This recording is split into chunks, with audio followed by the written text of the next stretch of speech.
Merry Christmas. Christmas. Yay. Oh, goodness. Well, we are live. Yep. Okay. Right. We're official. Yes, we are. I'm getting all the notifications on my phone now saying that we're live. Okay. Oh my. So we want to welcome everybody here tonight. Thank you guys all for joining us. Whether you're with your friends and your family or you're sitting there by yourself like I am here tonight, just know that you're not alone because you're here with all of us. And this is one big family. Whether you're a YouTube channel or just somebody in the chat or just watching, we appreciate you being here tonight. Oh, okay. Woo. Sorry about the terrible feedback there. That was us. That was us. I thought it was us. I was panicking trying to find something there. Yeah. Oh, no, I didn't hear anything. Oh, was everything going at once? And yes, thank you everyone for being here. Yeah. Yes. Sorry if we didn't respond. We couldn't hear. It was backfeeding so bad, but Uh-oh. awesome. Hopefully Merry all of- Christmas. Go ahead. No, I was just going to say a very Merry Christmas to everyone from Alaska. And that's what I was going to say. Perfect. Perfect. Lots of comments and lots of people in here. A huge thank you to everybody that's taking part of their Christmas Eve and choosing us 5 people to actually spend it with. That means a lot to us. And that's why we do this. Yes. Definitely. And there are a lot of people coming in. That's good. Oh, good. Oh, yeah. Mountain Mariner, Bedomansky. Yeah. Vito's in there. And you do notice that all 3 of us have a little bit of Christmas decor, some more than others alone. Yeah. I had to lay it on thick because I wasn't in the Christmas spirit this morning because it was a comedy of errors around here this morning. Rob woke me up to tell me via a text message that there was something wrong with the time set for the live stream tonight. So thank you to everybody. And if you're watching this on replay because you missed the beginning, because the time was showing up wrong in your feed, I apologize. I did get that remedied. But after that, I had some other little computer issues. And then a little teeny tiny shrew, smaller than a matchbox, had made its way into the cabin this morning. And so I spent most of the day chasing him around the cabin. So I had to lay on the Christmas decorations pretty thick to cheer up my spirits after dealing with the shrew. Yes. Nice. Very nice. Yeah, I did the last minute thing today and did the typical guy Christmas Eve shopping. Mm-hmm. So I got that done in record time. I kind of enjoyed it, honestly. It was weird. Yeah, and there was no way I was going to go to town. No, she I'm refused like, to go with me. Nope. I said, oh, we'll get breakfast. Nope. No. Well, that way you get surprises. Right. Yeah. Yep. And just a quick minute for everybody that's watching. There are 3 different streams here, so you're not going to see every one of the comments scroll through. Like we have our chats that's going. We have a bunch of people in there. Adam and Phyllis and Alone all have their own chats going, but they do combine into one. So you will see a name get popped up on the screen on occasion. And if we miss you when you come in, we're really sorry about that, but we know that you're here. Nice. Yes. I was going to say about you going shopping without Phyllis is when I was a little girl, my mom always took me shopping because, believe it or not, for as much as I talk, I didn't start talking till I was about 9 years of age. That's a whole nother story. But she knew I could keep a secret that way. So she always took me shopping. So I always knew what I was going to get for Christmas. It was no secret to me. But I knew what everyone else was getting too. Oh, that's fun. Well, that's very cool. So what's everybody's snow totals right now? About 6 inches here. Yeah. It's all been mashed down by dogs running around. And melting. And melting. Yeah, it's been cold here, but I still have about 10 inches on the ground. Same 10 inches I've had for about the last month and a half. Wow. Yeah. That's probably about what we got, huh? Yeah, we're 10 inches to a foot, but again, it's been so warm. that it just compacts and goes away. So Yeah, it's been threatening to snow. I keep getting like storm warnings on the weather app, but they never have come true at all. Like we get a dusting every time it snows, just a dusting, and just not enough to amount to anything. But currently, it's about 21 degrees here right now. oh, nice. That's not bad. No, but it's Either. supposed to cool off in the next couple of days, and we'll be back down to 0 by next week. Mhm. We're around 34 degrees here right now. Right. That's pretty Yeah. nice. You guys are really warm, actually. Really Yeah. warm. Yeah, they are. We have lots of people in here. This is awesome. Very Mhm. Yes. Very cool. From the UK, from Switzerland. That Yep. is awesome. And something to remind everyone, if you have a question, maybe, I don't know, somehow highlight it, put a thumbs up in front of it or something, so we make sure we get to it. We try to get to as many of the comments as we possibly can in these lives, but as you can imagine, there's quite a few. So apologies ahead of time if we don't get to your comment.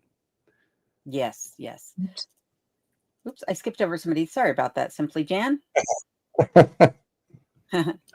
But like My button. we've said, we are so glad to see all of you guys here. It means a lot to us that you're willing to take time out of your busy holiday schedules to join us and to spend a little bit of time with us. So we are here, though, to answer your questions and to converse with you guys about whatever you would like to talk about. But again, one thing to keep in mind is, or a couple things to keep in mind is, let's keep it festive. Let's keep it nice.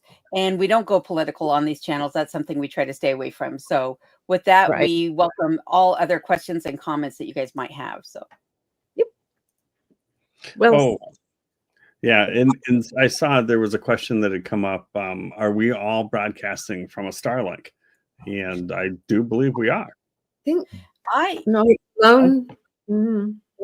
Nope. I took mine off of Starlink for today because of the last live stream where I kept freezing up, and I routed it back down to the DSL. So as long as the DSL is still active in this area, I'm going to continue to use it in conjunction with the Starlink until I can get the Starlink moved to a better location. Because this morning I had no internet signal whatsoever. So, but I do have Starlink. It's just where I have it located on my cabin, I'm getting way too much interruption on the signal. Mhm.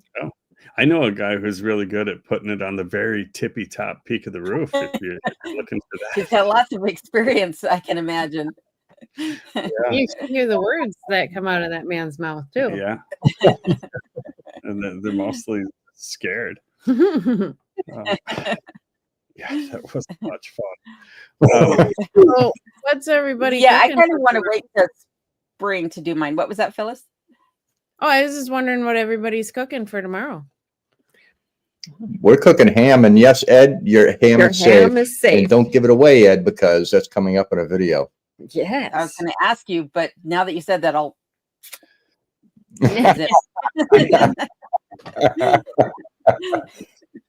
Well, So we got a it's question. Go ahead. safe until Phyllis gets a hold of it.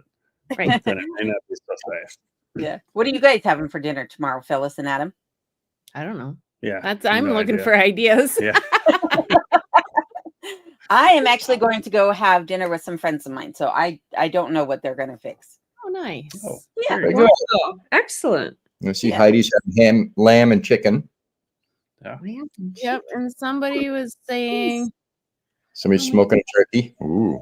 Mm. Ooh, that would be very good. lobster raviolis from Oh. Sanddollar J. Oh, that sounds Ooh. $1. Holy Hey, cow. John and Angie. Mhm. Right, guys? Yeah. Very Merry Christmas to everyone. I saw a question that popped up. Has anyone seen any bears? We have not. No. No. No. I haven't seen any wildlife. I can tell you that the bears and the wolves that were hanging around my property this summer obviously have run everything off because there is nothing, not a Wow. single thing. True.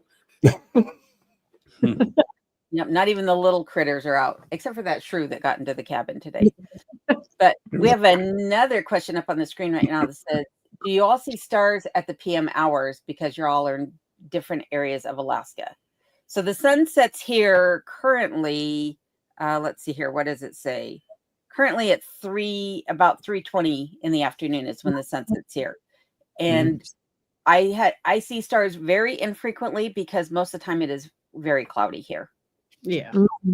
Yeah. Yeah. If it's not cloudy, we have a beautiful view of the stars. Yeah. And we had quite a meteor shower here about a week and a half ago as well. Yep. Yep. And if it's so clear here, you can actually see the Milky Way with the naked eye at times. Right. Yep.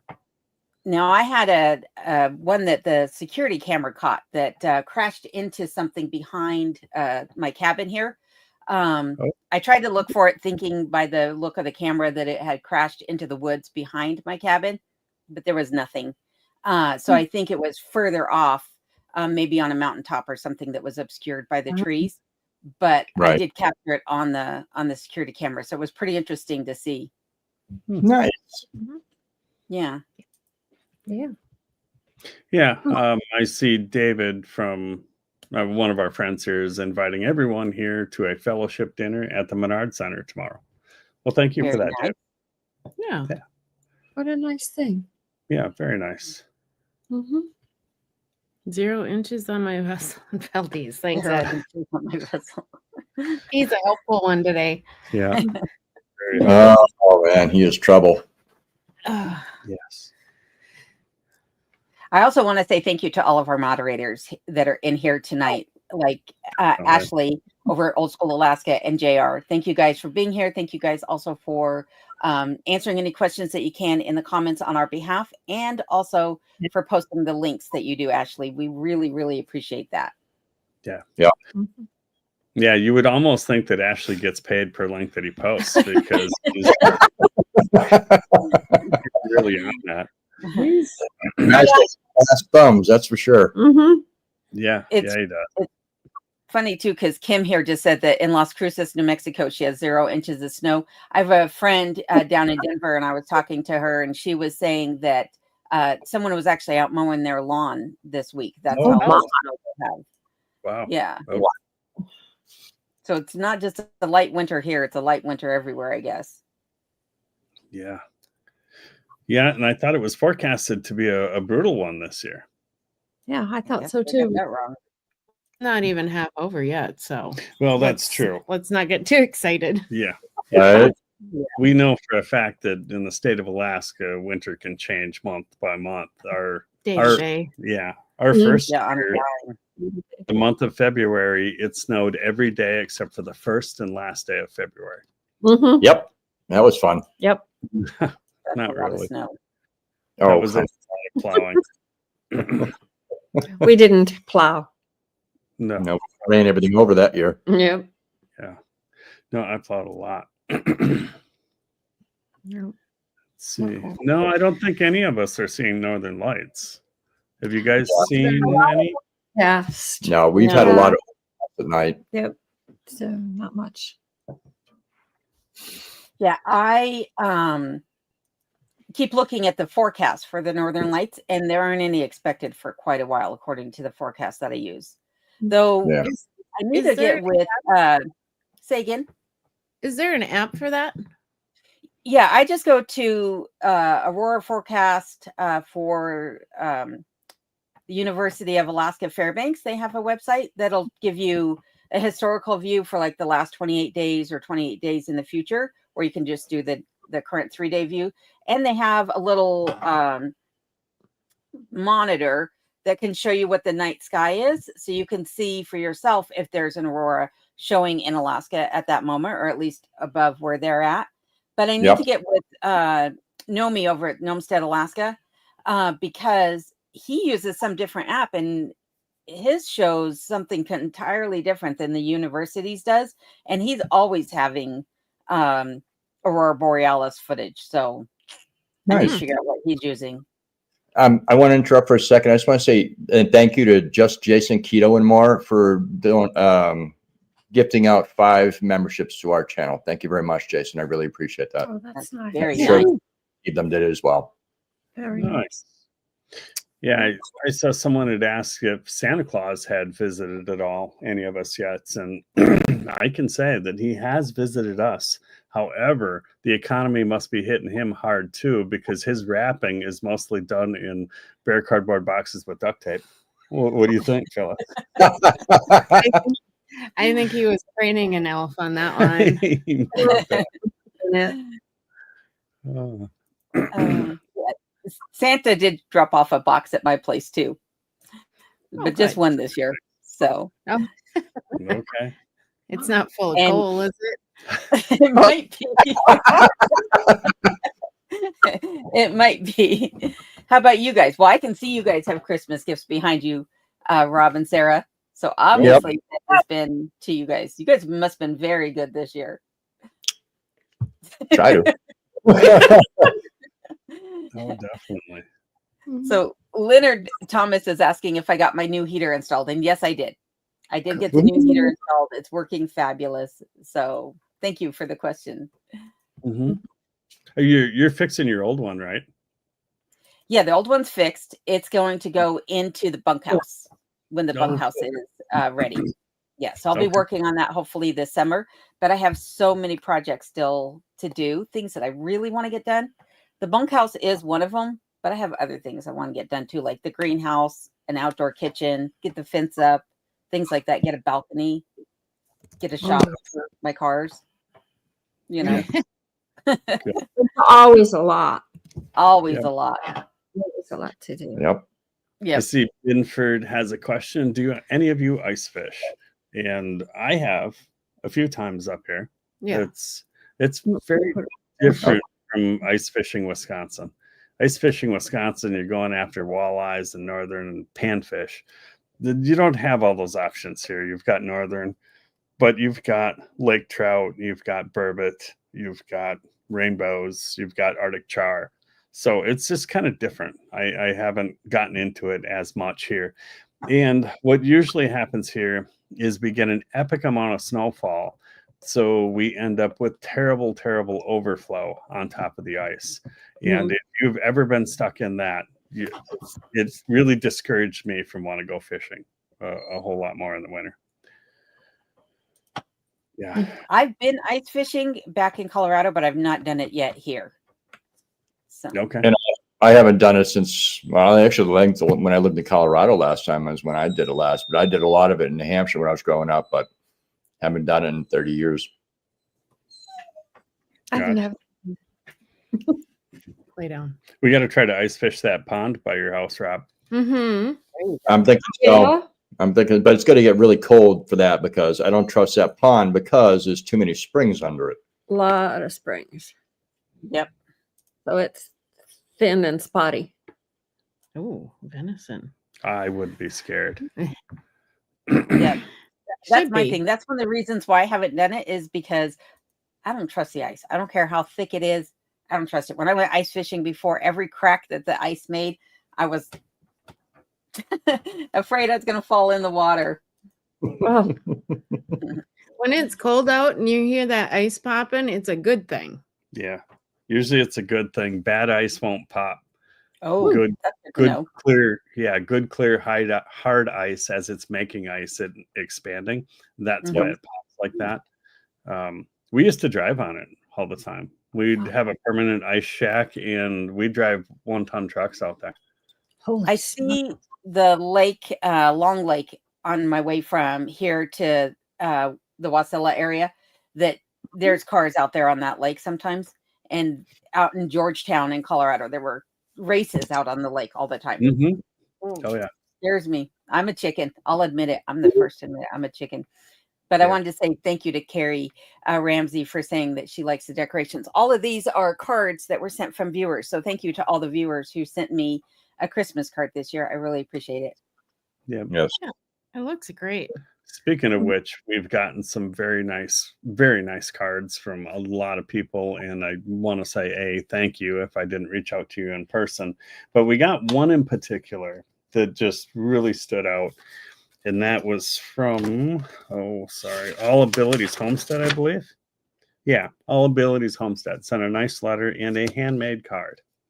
That was really nice. I appreciate it. I got the same one right here. So yes, Oh, nice. thank you very much. Yeah. Yeah. Yep. Oh, Yep. very cool. Very well done. That's Deb. Okay. I just wanted to do a little shout out to her that she really put the effort in. That was cool. Really lovely. Yep. Bill Wilson says, I almost hit one, meaning a bear, I think, maybe a moose. Going up to Anchorage a few weeks ago, I was coming out of Cooper Landing when an adult grizzly, so bear, ran up the hill from the Kenai River and ran right in front of my truck. Oh, that's right up Yeah. there. Yeah. Wow. Holy cow. That would be a lot of damage. Yeah. Oh, Yeah, there's supposed to be one of the very worst animals next to a pig that you can hit, especially with a motorcycle. It's almost a guaranteed fatality because they don't go flying off in front of you. They just stay and you go over them. So, yeah, they're pretty. We've seen grizzlies get hit by the train and turn around and charge the train. Yeah. Oh, my. Tells you how tough those critters are. Hey, Leonard, good to see you, my friend. And we have a telescope. I don't know about the other two or other three. No, but I will tell you at Lazy Dog Antique Store, they have a giant telescope. It's not, I don't, it's not really a telescope. Well, maybe it is. It's binoculars, actually, that is meant to be mounted onto a warship so you can see other warships off in the distance or, land and things like that. If I had the money, I would so have that thing to put on the balcony when I get the balcony built off the back of the cabin so that I can take a better, closer look at the mountain range behind the cabin and see what's actually back there. I thought maybe you were going to see if you could see Ed from your place. I'm going to be pointing the wrong direction. I don't have a view out high enough to get all the way over there. I might want to put some curtains up if that was the case. Yeah. Let's go. Vicious. Let's go. Bark, bark, bark, bark. So all you guys have to talk because I can't even read it. No, that's fine. Hope a Dope says, have any of you seen any military aircraft fly overhead? Is there air traffic up there? Once in a while, I will see them doing training exercises, though I don't live near any of the bases, but they'll be doing fueling exercises behind my cabin. Other than that, I just see small private aircraft. We do. Yeah. Go ahead, military. Adam. Go ahead, Adam. Where I work in Wasilla currently, we see a lot of them. I don't think it's a C-130 anymore. I don't remember what it's called, but they always fly in pairs, and they use them. They keep changing altitude as they're flying a circular pattern, and they use them to test the radar. And on occasion, we've got your F-35 along with small aircraft, but that's about it. Yep. And we're right in the path for most people flying to Denali. So we get a lot of small aviation here, but we get a lot of military. We have Blackhawks usually twice a week. We had the, I thought it was a C-130 the other day, but I think it might've been a Constellation. Because C-130, I think, is prop plane, isn't it, Adam? Yeah, I think they are. This had either 6 or 8 jets on it. It was ginormous. He was low and slow. I mean, he passed over the house probably by about 600 feet. Oh my! Wow. Yeah, that's pretty low. We also get the Chinooks come over us on a regular basis, and they're usually flying in pair, and usually escorted by a couple Blackhawks as well. Okay. Yep. There's a good question on the screen there saying from knowledge is everything. We've seen a lot of videos on YouTube that talk about off-grid living burnout. Is that something that you've experienced? Nope. Not here at all. Nope, not here at all. No. But it might be that we're newish. We've only been here, 3-4 years, going on our 4th year now, all of us. We all came up here the same summer, independently of each other, didn't know each other before we came up here. So it might be that we haven't reached that point yet, but also, I don't know, I'm too stubborn, and I think I've dreamt about this way too long to ever reach that point. So and the big thing with us is that there's so much going on that we never have time to really dwell on what we don't have, which I think is what causes a lot of the burnout, because it's a lot of work. I mean, from the firewood to the snow removal to just maintenance, and there's no one that's going to help you. And we're about to get really deep into it because we bought a completely off-grid property, actually fairly close to Rob and Sarah, and there's nothing there except for 2 walls of an outhouse. So And a sink. And a yeah, sink. and a Yep. sink, yes, And a stove. And a stove. most of the stuff. Yeah. So I mean, our channel is about to go a completely different Mhm. with what it takes to actually build an off-grid homestead. Yeah, neither of the others of us have built our space.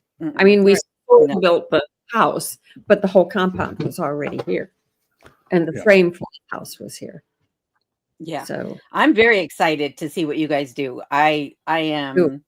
like wishing I could be there and help with every log and every thing that you need to do on the property, because that is exactly what I think most of us dream about when we think about coming to Alaska, is building our own cabins, building our own properties out, and starting from scratch. So I'm very excited to see what you guys have. Yeah, Yeah. it's a very cool opportunity. I mean, where we're at is like a half step. It got us to Alaska. It got us jobs to figure out what Alaska really means. And this is actually taking it to the next level, to where we wanted to go in the first place. Yeah. This is our transition house. Yeah, we're transitioning.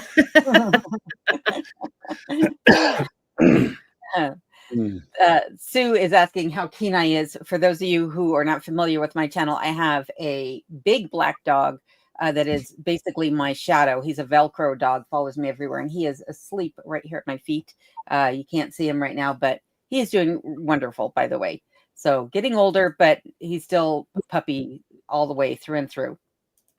Nice. Okay. And I Where's have your seen guys' puppy? in person. He's a huge dog. Mm-hmm. Yeah, he is a huge dog. He weighs about 120 pounds.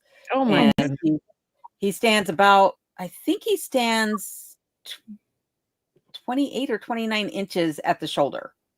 So he's pretty tall. I'm pretty sure he could look me in the eyes if he wanted to. Yeah. thanks. Yep. He's big.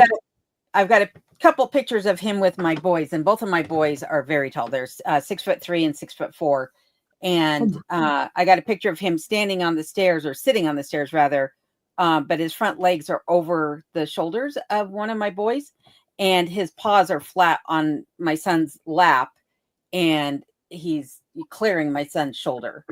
And like I said, my son is about 6'4", and then my other son, who is 6'3", there's a picture of him standing with Kenai sitting next to him, and this kid has legs that go from here to the outer space, and Kenai's head is up to his waist. So he's very, very tall. Yeah. Very cool. Yeah, I saw someone had commented here that I think on-grid burnout is more common than off-grid burnout, and I will agree. Yeah. I agree Absolutely. with that. Yep. There's always something new and interesting to do and think about and see. Yes. It's never the same 2 days in a row. No, definitely not. Those are the same 5 from earlier, Rob. I'm just throwing it up there on the screen for you. Fine, you're fine. Mhm. But thank you again, Just Jason, Keto, and more for doing that for Curmudgeon. That is so awesome when, people share like that and everything. So we're going to say thank you on your behalf. Oh, is that Ward? Yeah, guy. Ward said give hug to Sarah, so I gave her a There hug. you go. What a sweet man. Oh yeah, that's Bent Miss Fork you. is saying that Oh, wait a minute, go back There's one. a lot. Go back. this one to Sandy, how are you? Sandy. Yeah, Sandy Sam, our friend in Canada that had the Leon burger. Oh, Yes. Good to see you, Sandy. Get in Nice. touch. I Yes, sent you an we email. hope you're doing well. terrible jokes. I hope to Oh, be back one wow. day soon. Love to y'all. Well, we love you too, Sandy. We miss Yes. you very much. We do. And just so you guys know, all of us pay very close attention to the people that comment on our videos or are in here on the chats. And we honestly think of you guys as our friends and our family, extended family. And Yes. when we don't see you in a while or we haven't heard from you, we're always asking each other, have you heard from so-and-so? Do you know what's up with that? Yeah, we do. You know, You do. Because there's Yeah. one that we haven't seen in a while, Adam. I know. There's two for me, but Yep. yeah. Let's see. Good question. Are your property taxes cheap up there? Do you get money from the oil companies back in taxes? Well, our taxes currently here are what? Is it like $700 a year? I think It's about so. $700 a year, but where we're going, what was it, like $45 or something? Yeah. It was $45. It's an unimproved property, mind you, so maybe that doesn't completely count, but It shouldn't go that high for you, Adam, because you see what we have here. We're under $200 a year. that's awesome. Yeah. Well, I don't have any property taxes where I'm at. Right. Yep. that's awesome. No property taxes, no sales tax, no state tax.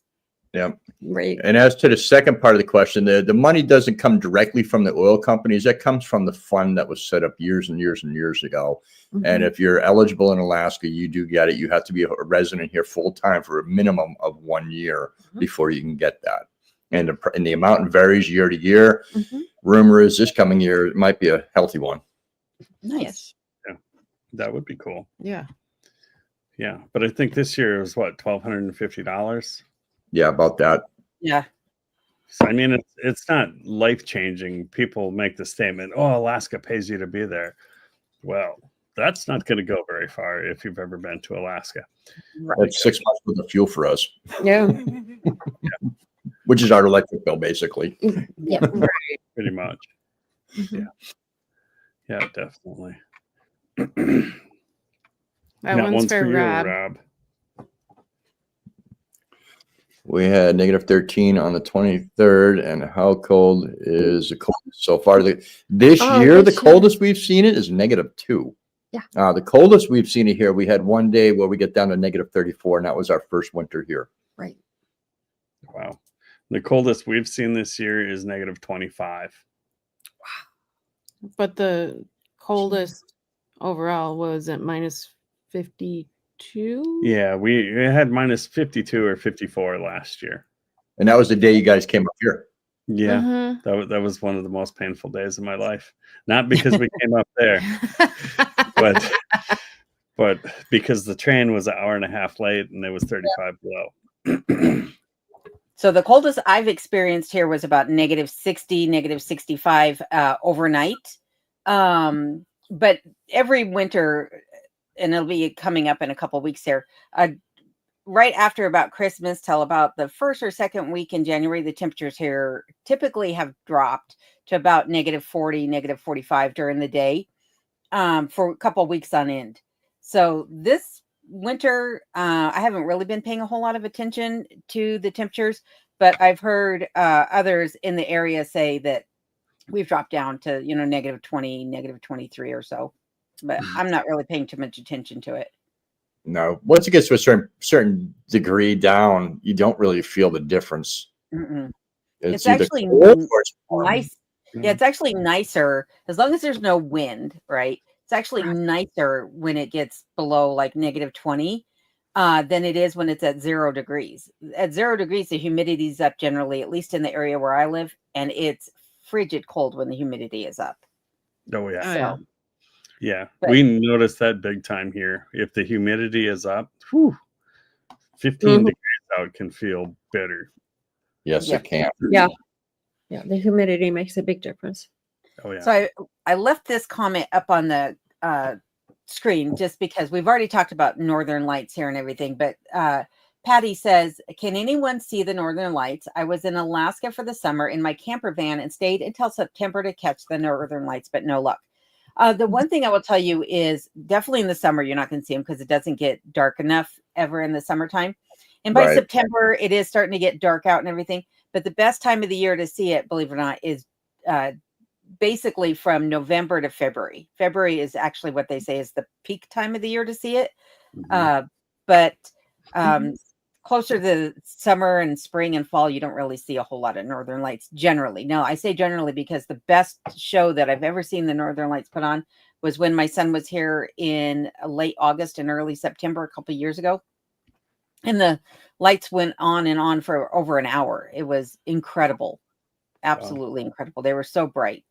Yeah. We actually saw them for the first time this year in early September was our first shot. Mm-hmm. Ira, good to see you. How's mom? Hi. Yeah. Ira mentioned his mom up above, but Ira is just another perfect example of somebody that we always think about and look out for and, want to make sure that they're doing okay and everything. And we think that about all of you, but Ira has been with us and on these live streams from the very beginning. So Yes. From the get-go. Yep. Yep. Hey, Canadian Family Life. Very nice. Another one of our moderators here on the channel, along with Northern Girl Hobbies.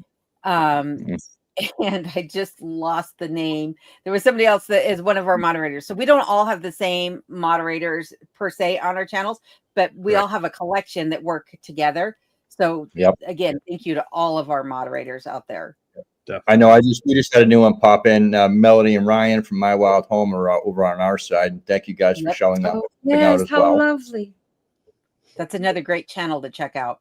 And you'll see, Yes. like I said, Ashley's throwing channel links in to the comments here or to the chat so that you have the opportunity to go check out all of the other channels that are on here or in the chat. Clint, what? Clint is one of our resident comedians. Yeah. And Ed, there's a couple. And Ed, yes, JR. JR. Oh, yeah. JR is in here, isn't he? Yes, he is. Yeah. Oh, wow. That's a good question. Delona Glenn, what all do you have on your wish list for Christmas? Honestly, I think we got our lottery, but I think we got ours this year. I think you did. Because we have been looking for that off-grid property. And KT had asked a question on this subject too, and it was, how do I get access to the property? 3 ways. There is the train, which is rather regular, less so in the winter. Snow machine, somewhat, but most importantly, all summer long, I can get there by boat. And I can get within about 20-30 yards of where the train drops us off. So that is very cool. I am excited about that part. But our wish, hey, we got it. How about you, Rob? For us, honestly, I think I got everything I needed and wanted. I've got good friends, a beautiful woman that I love very deeply, and great people that come in here and listen to us talk and watch our videos and hang out and chat with us. I mean, what more do you need? Yeah. Mine's pretty much the same. I'm in good health, which is always what I want. I have my beautiful dog next to me, and I'm here with all of you guys tonight. So And it's hard to be disappointed with anything when you have a new puppy.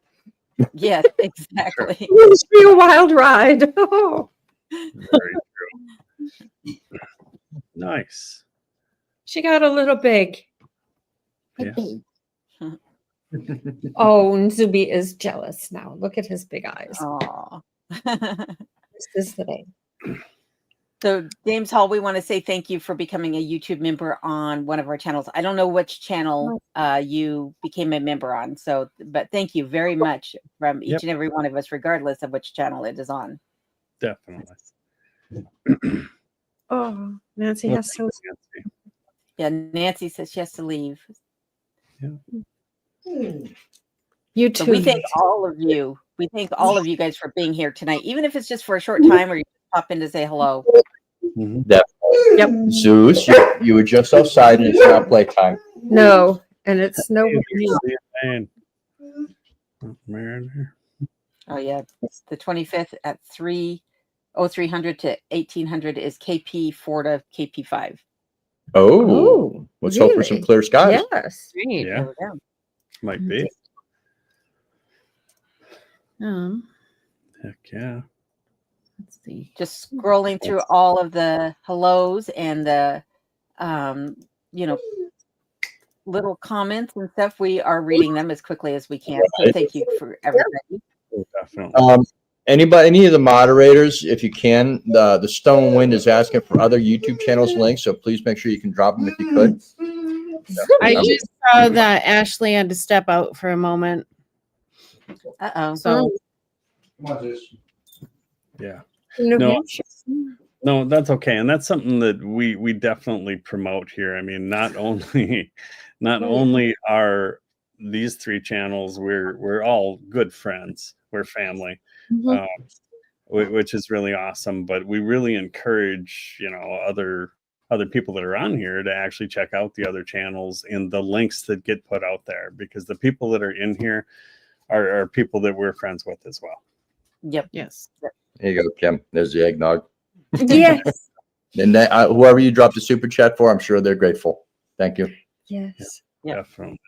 That's very cool. Sea Life says, have you ever heard the Northern Lights crackling? I have not. Yes. And he hears them, and we. Well, dash out that's to see if we actually can see the 'em. first time we saw the lights was right after we moved here. We were in the cabin before, this place was finished. Mhm. And we were hearing this sound like metal crackling a little bit. Mhm. And I'm like, what is that noise? And just as I said that, one of our friends, Claire, that lives down in Chase, said, hey, rookie, get outside. The lights are out. And this is like 11 o'clock at night. And we walked out. Right. We stood outside And for like it was 2 amazing. hours just looking. Amazing. But yeah, you can hear them. what's your elevation, Rob? 665 feet. How about you, Adam and Phyllis? About 1.5 feet. Negative 600 feet. About What's the elevation at your new property? Do you know? Same as 600. Rob. About as, Nice. just about even with us. Yeah. Yeah. I was going to say, maybe you're higher than me. Maybe that's why you can hear that crackling. But actually, I sit twice as high as you do. Oh, But I've never heard it. No. that's very cool. Yep. Okay. Christmas traditions. Kathy Chapman is asking if you guys have any special Christmas traditions that you do each year. Not for us, I We guess. It's been different every year. Last year our son was here and he's gone back to Wisconsin. And so we had that, but now we don't again. So I guess not really. Not for us anyway. How about you, Alone? No, I really don't have any, especially since moving to Alaska. So I would say the tradition is being set here by being with you guys each Christmas. So that is awesome. Probably, Yep. yes. Yeah, no, I like that. There's another good question from John Semra. I talked to you guys before about Dick Prenicky, and maybe he was an influence on you guys moving to Alaska. I know for Alone's sake, that was a for sure. And I know that we had watched his stuff. How about you, Rob? Yes. Yeah, I have watched his stuff since they first come out on PBS when I was a kid. Sarah's only seen parts and bits You and pieces of introduced one me. because I can't find them anywhere. Right. Oh, okay. Yeah. I know a guy who has them. Oh well, maybe the guy will share. I know a guy who sells them. There you go. Yeah. Well, Yeah. Kim I, NORAD Santa tracks. Santa is in South America at this moment, LOL. Oh, he's Nice. making his way around.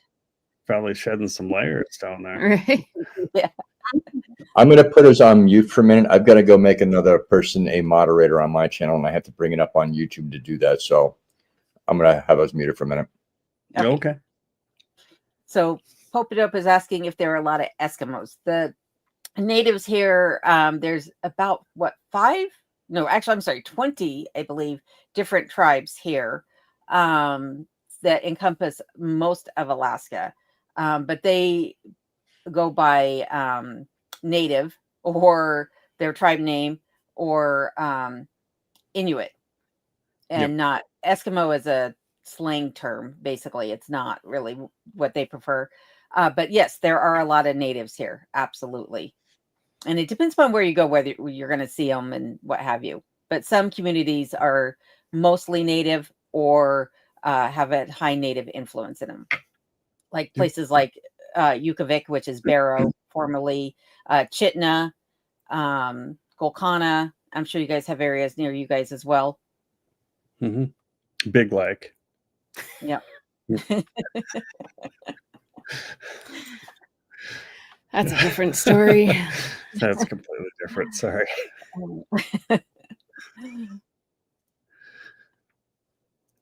Yeah. Northern girl says she's waiting for me to go ice fishing. She just wants to see the fear on my face. Right. Yeah. If ever I go, I'll promise you I won't edit out the sketchiness of the situation. I usually always took a ice chisel with me, so it's about a 6 foot long, 3/4 inch or 1 inch diameter chisel, and I hit the ice in front of me as I'm walking out. And if it goes through on one punch, then you need to back up. Mhm. Yeah, Yeah, that would really. be a good sign. But 2 punches and you're okay. Yep. Yeah. I've actually ice fished on early ice in Wisconsin. If it got really cold and you got 2 good inches of ice, I would totally fish on that. Wow. Just don't stand next to somebody. Yeah, don't do that Yeah. because it eventually sinks and water starts coming out of the hole. Yes. Oh my. Now, I think this question by Popadope is actually probably best answered by Alone. Right. Yeah, because Yeah, because I think I'm the only one that's actually on the grid here. And yes, my electricity goes out all the time. Yeah. Anywhere from flickering to hours or days on end. Luckily, I haven't had the days on end other than once I had to go out for 24 hours straight, but constantly going out here. But generally, that's because of trees landing on the lines during a windstorm or whatever. It's very windy here. But that's usually happening miles and miles and miles away from where I live. So it'll happen closer to Valdez or further up on the Richardson, and then it'll cause a power outage. So what's wrong with these guys? These dogs. Huh. Yeah. Rob takes really good care of our electrical systems and Yep. all of our systems. And if we have any little tiny problem, he addresses it immediately. And we've never had anything that has been even an inconvenience. Yeah, but it's like the other night we had a friend up here, Scotty from Scotty Finds Adventure, Right. and we're sitting here and we're getting ready to do something. We lost water. We lost water. I was washing dishes. So we wound up having to run around the property trying to find another pump, which I always keep backups to Always got backups. backups to And I just backups. ordered the next backup. Right. Yeah. Because, when you lose one, you add one. yeah, backups for backups is a necessity for this way of life. That's for sure. But it No, wasn't yeah. much of a problem. I already had enough hot water, and I have hot water on the stove. So it was no big deal. Yep. That's good. Yeah. And we're a combination of battery and solar, which solar is completely useless in the winter for us. And so every 2 to 3 days, we run the generator for a couple hours to charge them back up. So we joke about it every time on Facebook when we see that, oh, Willow lost power again. I'm like, I haven't noticed. Right. Haven't noticed yet. It's just fine here. So yeah, I don't mind. So AK has a question about saying, sorry, I'm late. What did I miss? Well, we're glad you're here, but we all have these fed then back to our YouTube channel. So you can always watch it as a replay. So anything that you missed, you can always go back and watch at a later date, but anything you missed, we'll probably wind up touching on again because a lot of the questions keep coming up or in a different format. So let's see. And then Sea Life had a question too. What's a typical Christmas dinner for each of you? It used to, when we had a lot of people involved, I would always deep fry a turkey.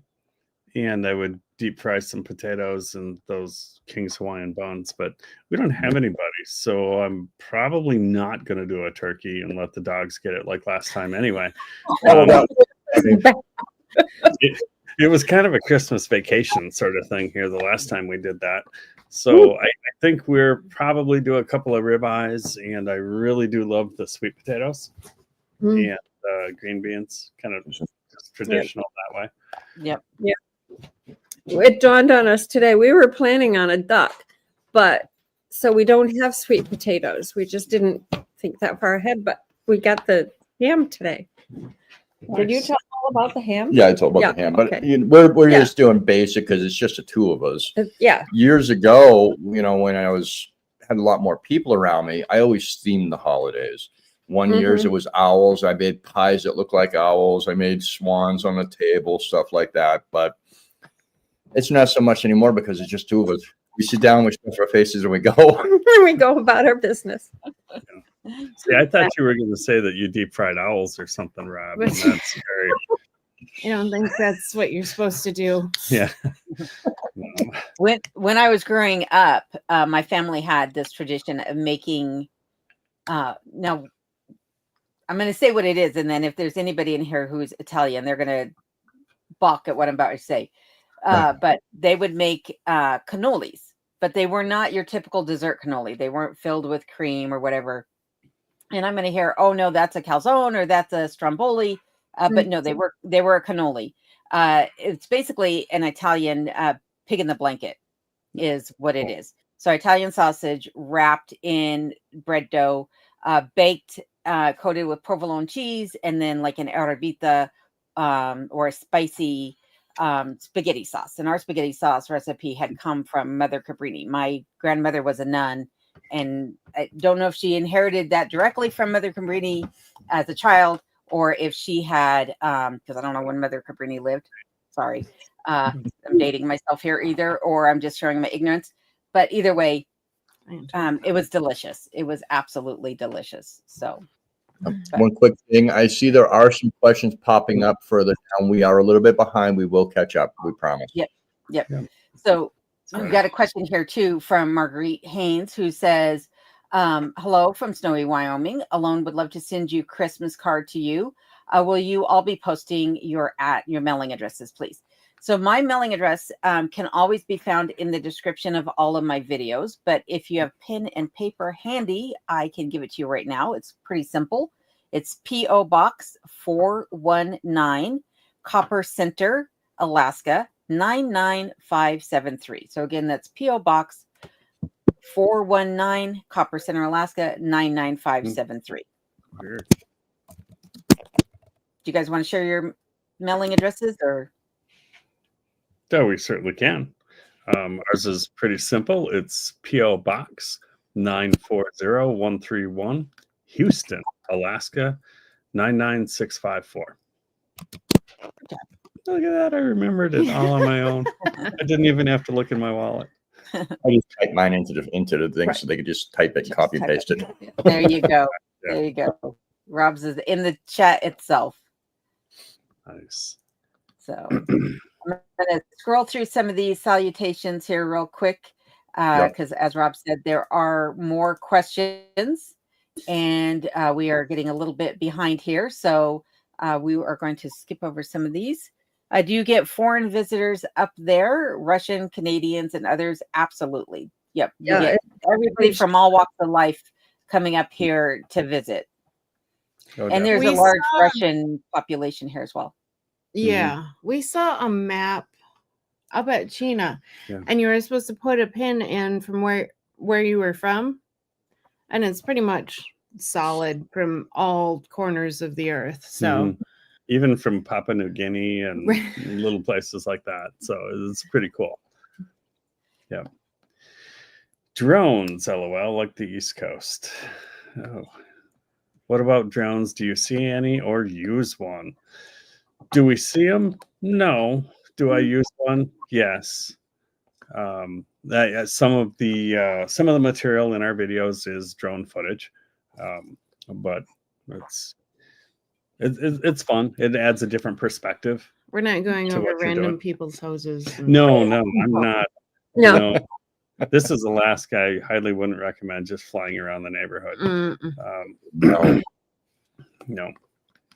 That said, Adam took some footage of our Mhm. compound, and we use that a lot. Yep.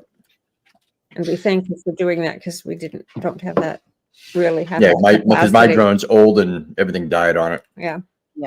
And as far as seeing drones, like you're seeing on the East Coast, no, nothing. Like you said, that we did see the meteor showers, all of us, about a week and a half or 2 weeks ago. Rather than that, the skies here are pretty quiet. So James Hall is asking, have you seen the monocular that attaches to your phone? I have not seen that. I used to have before iPhones got as advanced as they are now, I used to have a wide eye lens that attached to my iPhone, but I've not seen the monocular. That would be pretty cool, actually. Yeah, some of the phones are a little harder to use it with because like some of them have three lenses going this way, and then the iPhone's got like a triangle. So I don't know how they work now. Yeah, I have seen the one that you're talking about, and it's pretty epic. It looks like it's about 10,000 times zoom, and it comes in very, very clear. I have not explored using one yet, though.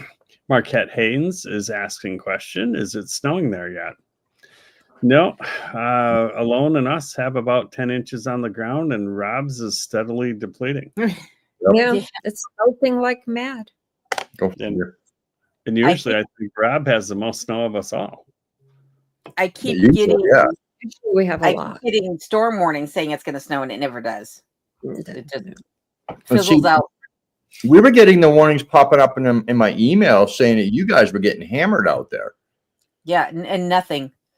Like we get a little bit of a dusting. When I say we, I'm talking about this area of Alaska. It gets a little bit of a dusting of snow, and then nothing more comes of it. It just, they say, oh, you're going to get 6 to 8 inches, or you're going to get 12 to 14 inches, or whatever.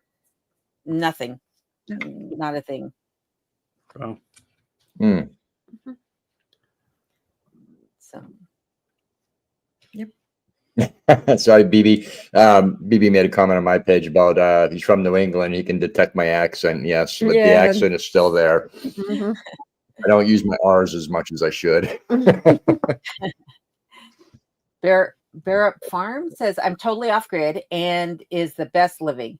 I have a well and complete solar system for my farm away from town, 11 miles away, and I can see the town from my deck. I cannot see anything from my property in any direction that I look. The only thing I can see are trees and mountains. Yeah, perfect. Yep. Very nice. Adam and Phyllis are going to have a view of the entire Almost the Denali entire range. mountain range, the Alaskan range. Awesome. I know, Phyllis, you haven't seen it yet, but This weekend you should. it's phenomenal. Yeah, that's part of the reason why we purchased that property is the views are absolutely amazing. And I made a comment to the real estate guy. I'm like, apparently the seller never actually stepped foot on the property because it wouldn't be at this price if they had. Right. And so we just count our lucky stars, and that was our blessing for this year. Yes.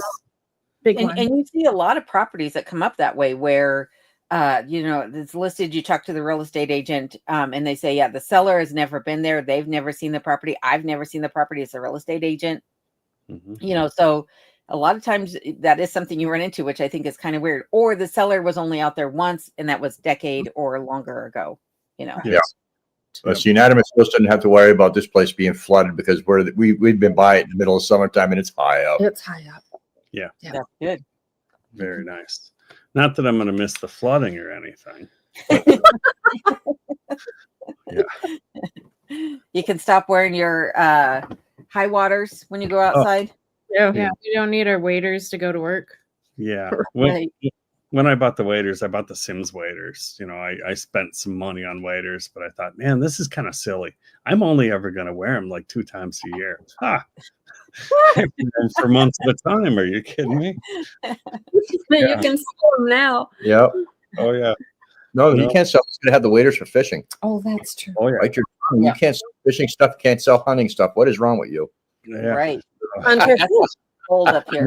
That stuff will all end up staying in a rental, a storage thing. a storage place. Yep. Yeah. Mm. Yeah. Yep. That way it's always available. So if we decide to go fishing, we're on it.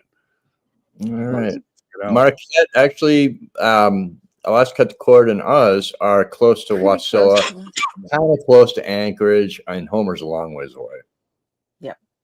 Homer's Yeah, close so- to the. Oh yeah, Homer. Never mind. Sorry, I'm asleep. Okay, carry on. Yep. Yeah, Homer's about 8 hours away from me. Anchorage is about 4.5 to 5 hours, depending upon traffic or the weather. And I'm closer to the Canadian border than I am to either one of those. So I live closer out to McCarthy or Glen Allen than either one of those. Yep. But they're all nice places. Yes, they are. In fact, Homer is one of my favorite places. Mhm. Absolutely. Here's a question for you, Rob. Mhm. Oh, There's no gold in Alaska. Yes, I do Yeah, prospect he and does. I do find gold. he does. It's very, very, very small microflower, but I do find gold. I've got a little bit stashed away that I think I've got maybe about 2 grams so far out of everything. I don't do it very much. It's more when I have free time. I'm down by the spring getting water. I'll go dig a hole somewhere and play with it. Mhm. Mhm. Right. Very Yeah, cool. I've not done any panning myself, so. Me neither. And here's a question for you, Adam. Okay, KT asks, Adam, what is the road access to your new property? Train, boat, or vehicle Oh, we access? covered this one. Yeah, we did kind of cover this one. By vehicle, it would be snow machine, but train and boat, definitely. Mhm. Yep. And feet. And, and feet. Well, Yep. first time Phyllis came up here, she brought big black dog. Blue. Brought Blue, and he helped her along the hills. Yeah, he He towed was it. like a sled dog with no sled. Hey, it worked. It Mhm, did. Yep. definitely. Mm. Popadope asks, what about storms? Are storms violent? They can be. They can. We've Yeah, had they can. storms here that come through with 100-mile-an-hour winds for, what was it, like 2-3 days that we had that storm come through in 21, 22? Oh, that. Oh, yeah. that one hit down That even hit us here a little bit. a little Yes. bit. Yeah. Yeah. But yeah, Yeah. that was cool because it was the day before New Year's, Yep. and I was at work and we lost power, so I had to go home. Yeah. It was- And it hit here and it destroyed our greenhouse on top of the barn. Yeah. Oh, Oh, All the roofy business. Yeah. Pretty much. Wind, I And would this say, is the worst. For- Mhm. Do you get a lot of wind along?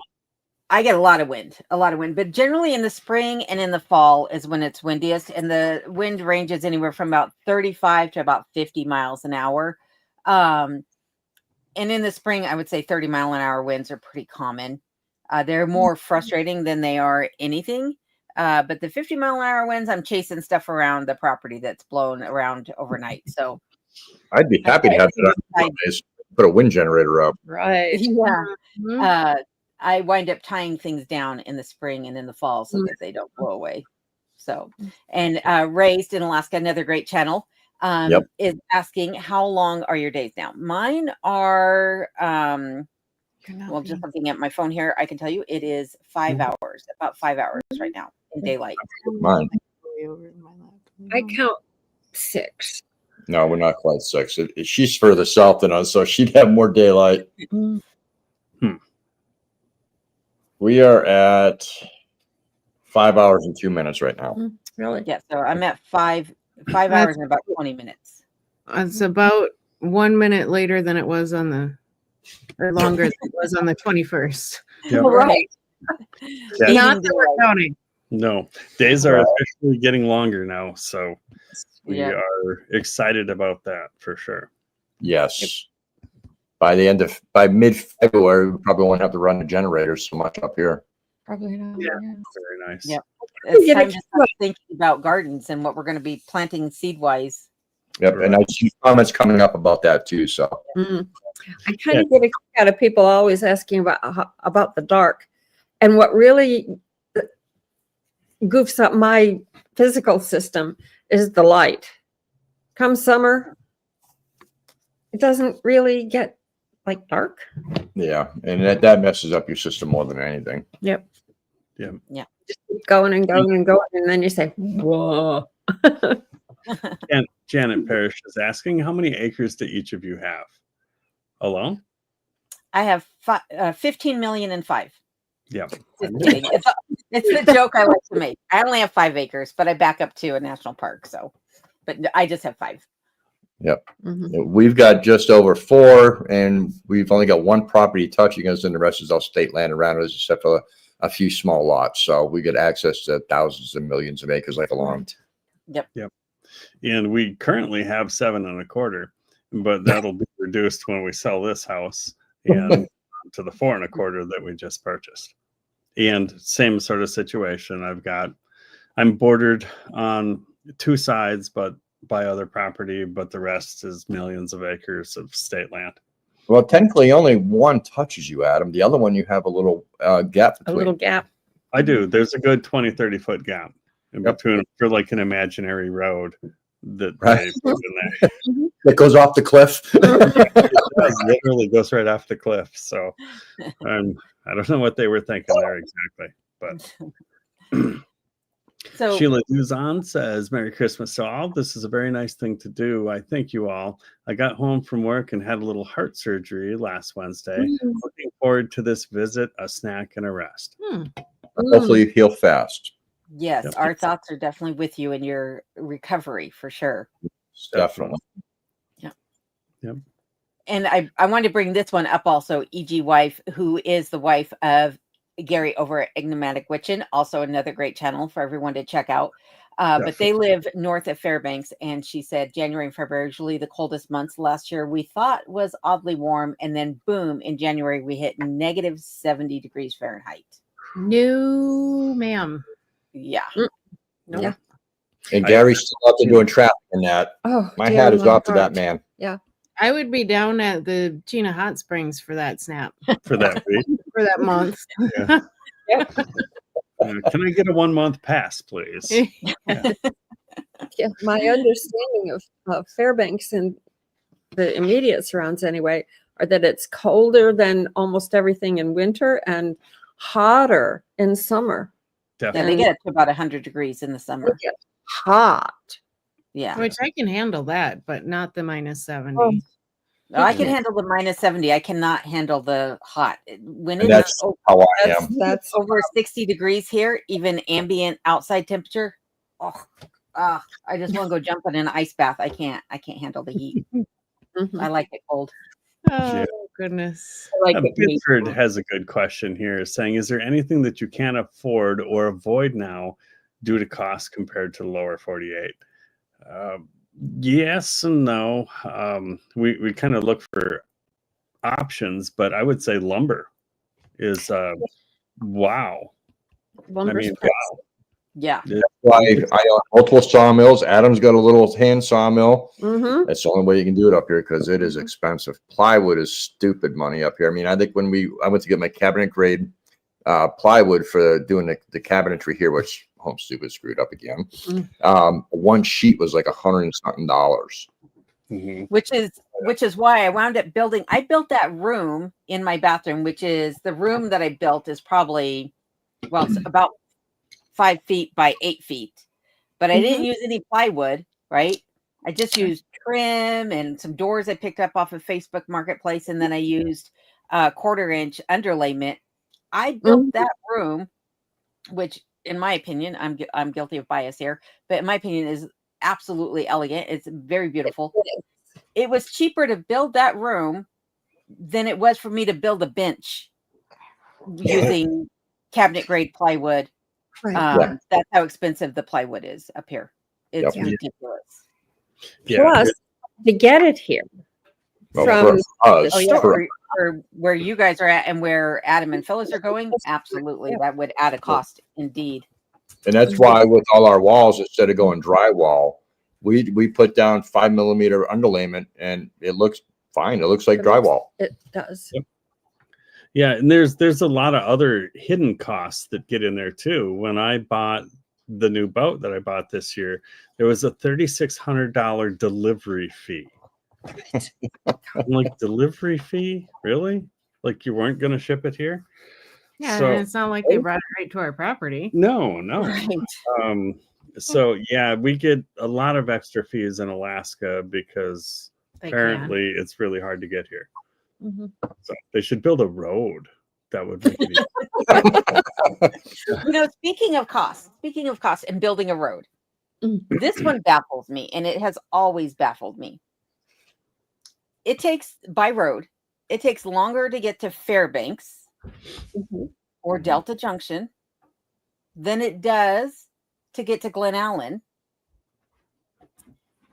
It costs more in Glen Allen, and I think it's one of those things like last chance for gas, next chance for gas, 200 miles, right? But it is so much more expensive in Glen Allen than it is in Delta Junction or Fairbanks. And it's cheaper in Palmer than it is in Anchorage, which doesn't make any sense to me. No. Right? Like the pricing here. Now, I'm not in one of the most expensive parts of Alaska. You get out to these little villages and communities way out off the road system. It's very, very expensive. But the cost for me to buy things locally is way more expensive than if I were to drive into town to get it. I can get it for about half the cost of driving into town. Granted, I do incur fuel costs, which have been running me about $200 a round trip to run into town to get stuff. But I just accumulate all of my chores into one, get all my groceries, get all my supplies, everything that I'm going to need for the next 6 months. I try to do it all in one fell swoop. So I actually wind up saving money by going into town than buying locally. Yeah. So, well, and on that, so people understand fuel cost wise. So everybody knows Alaska for drilling and pumping oil, right? Out of Valdez. Yep. All crude oil leaves the state, except for a couple of little minor refineries. So it all leaves the state. It goes to Texas or wherever to get refined. It all gets barged back to Anchorage to a company called Inlet Petroleum. And from there, it gets dispersed. So you would think that Anchorage would be the cheapest, right? Because they only have to go like 100 yards. No, it's not. Anchorage has extra taxes within the boundaries of their, whatever they call it. And everywhere else, like Fairbanks, it gets trucked all the way from Anchorage to Fairbanks. All of the natural gas, the LP, the diesel, the gasoline. Yep. So that has some effect on pricing as well.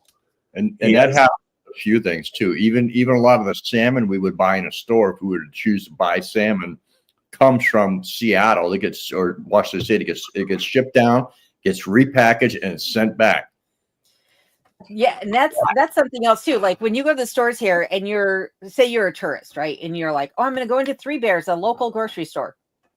And you're looking at the fish in the freezer bins there. And you're like, look, it says Alaska on it. Read those labels, because it says Alaska as in the brand, but not where it's caught. If you look to see where it place of origin, it 9 times out of 10 is not Alaska. And even if it says wild caught. Yeah. That's why we catch our own. We put a significant effort into catching salmon here because it's awesome for one. B, it's super expensive if you have to buy it, and we like eating it. Yep. Yeah.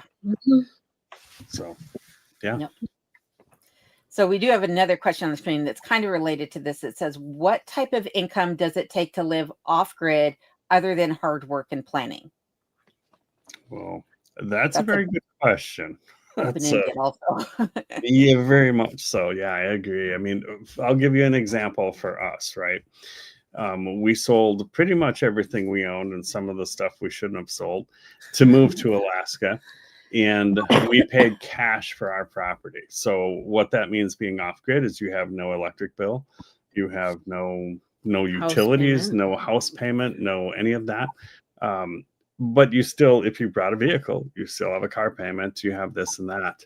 And I would say I definitely make less money than I did before, probably 2/3 of what I used to make. And we do just fine. We're Right.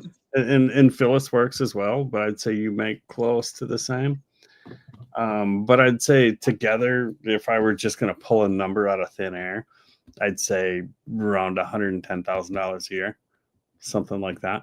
But I always recommend to people, do not come here with massive debt. If you have $30,000 in credit cards, a brand new F-150, so you got a $750 payment in insurance and cell phones and a four-wheeler payment, you're going to struggle. You better have a job first, because it's not that easy. Food, everything else is more expensive here. Mhm. Yep. One thing about my truck is I have an age advantage here. And I registered my truck when we got here, and I never have to register it again as long as I own it. Yeah. So Or if your vehicle is over 8 years of age, same thing. Yep. There's no emissions up here, so that saves you never as have to. well. Yep. But yeah, to Sarah's point, having that age advantage, it comes to your benefit in a lot of ways here. On taxes, you get an age advantage. You also get that on your vehicle, like she said, and then also on hunting and fishing. Mhm. So there's a lot of benefits that is granted in the state to people who are of a certain age. Yep. Exactly. But going back to the original question is, and when I said this is a very open-ended question, because it depends upon what lifestyle you like to live. If you does are indeed. people living very minimally and hunting and fishing for a lot of the things that you're going to eat, and foraging, for maybe the fiddlehead ferns in the spring or mushrooms, come in the rainy seasons, you might be able to live on a lot less. But if you're somebody who likes to go out to eat, you want to live in the city where you're near people, you're going to be paying property taxes. There's a lot of things that you can reduce when you come here. I mean, for me, when I had kids living at home, of course, we went out and ate, like everybody does. We were eating fast food, or once in a while we were going out to a nice restaurant for dinner. But with it just being me here, living by myself and living where I live, there's not fast food anywhere around me. The restaurants here are not always open. The few restaurants that are available, even when you think that they're going to be open by scheduled hours, hunting season comes up and then nobody's there. Family emergencies come up, they shut down for a day or two at a time. So you could drive 45 miles to go to a restaurant just to find out the restaurant you went to isn't even open today. Yeah. So I'd say that your cost of living, depending upon how you live or want to live, can be a big factor in that. But also, when you live away from the city, your cost of living does decrease in some ways and increases in others. So you have to be able to budget for that as well. Yeah. It's when we knew we were coming here, we paid off everything we could and paid cash for everything else, because we didn't want to have to worry about bills now. I mean, cell phone, internet, and a small credit card bill. That's all we have. And then we keep that credit card. Basically, we shop with it. We get our cash back on it. We pay it off. Yeah. I mean, you can live pretty frugally if you choose to, if you're ready for it, because you have to pay attention to how you shop to be able to feed yourself cheaply. That's why when we did that one haul video, everybody's like, "Oh my God, you spent $3,000 on all that food. It must be nice to have a lot of money." We only shop once or twice a year. Right. I broke it all down with a math. They come out to less than $400 a month is what we feed ourselves with, and we eat like kings. Oh, we eat well. Yeah, I can give you for instance. This week we had a Christmas party to go to, so there was 1, 2, 3, 4, 5, 6, 7, 8 people there, and we went to a fancy steakhouse. Not that I would ever go to a fancy steakhouse. They didn't even have the menu was different. I have never been to a place like this, I guess I'll say. And the total bill was $1,200. So, yeah, I mean, maybe that's all fancy steakhouses. I don't know, but I haven't been to one low these many. Yeah, I prefer the steak that comes from my freezer, but right. We didn't pay for that. No, we didn't pay for that. Goodness sakes, we'd have been at Arby's. No. No. Okay, Taco Bell. No. No, No. Oh, you, I You did. didn't just say that word, did you?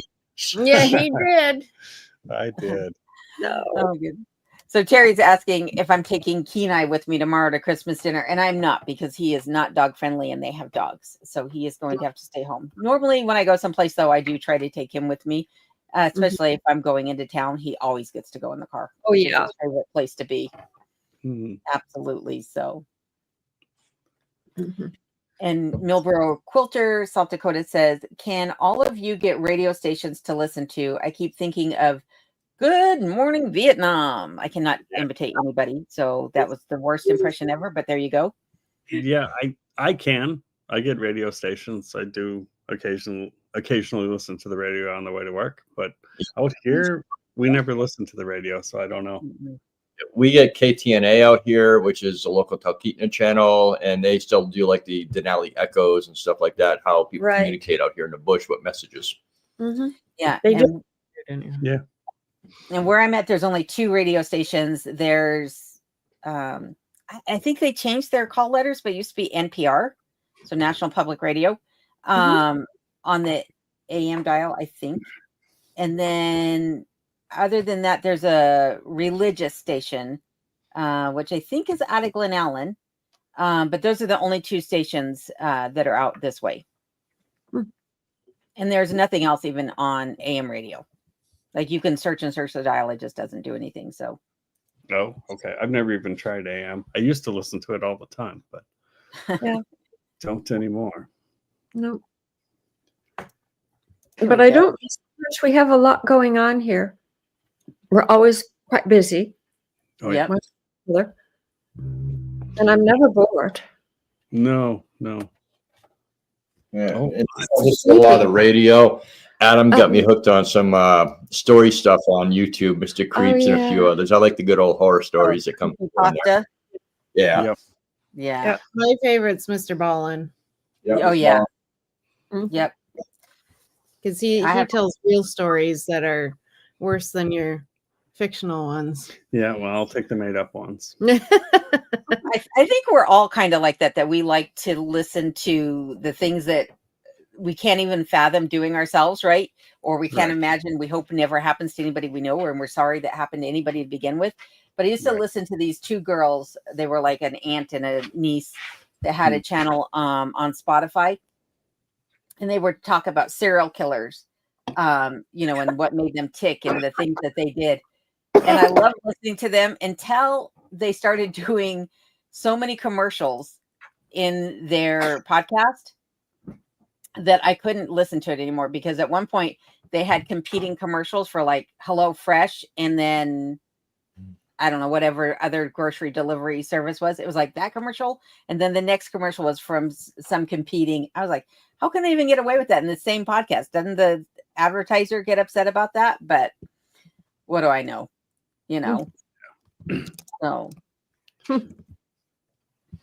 Yep.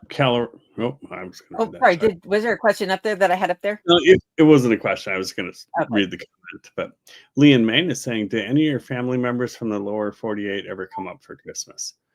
Last year, our son was here. We do get a lot of visitors, not for the season so much. I think a lot of my friends are scared of winter or something, and they think that it's we just live in igloos. So we get more that come up every year, though, which is kind of nice. Yeah, but Adam, your boss actually owns an igloo. Yes, he does. Yeah, Yes. If you ever see on YouTube, or it's even been on the Discovery Channel, some other places, about the igloo, it's actually up by Cantwell, Alaska, and it's got a really cool history about it. The guy built this thing. I think it's 3 stories. It's shaped like a giant igloo, and I don't know how many bedrooms it was supposed to have, but he built the whole thing, and then he was like 90% of the way done. Like just the framework on the inside is done. It had all the windows and everything. And then the state shut him down and said that it didn't pass whatever egress or fire department standards.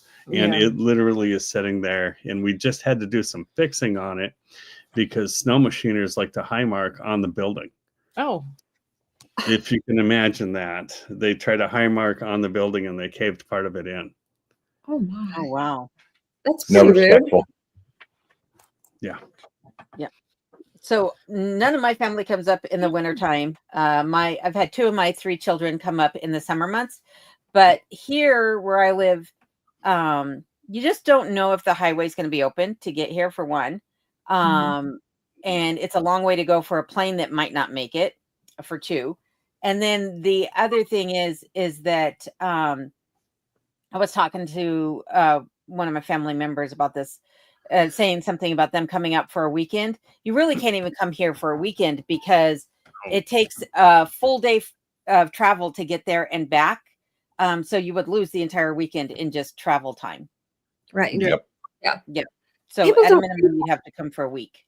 Yeah. How big Alaska is. Yeah. People have no clue how big it is.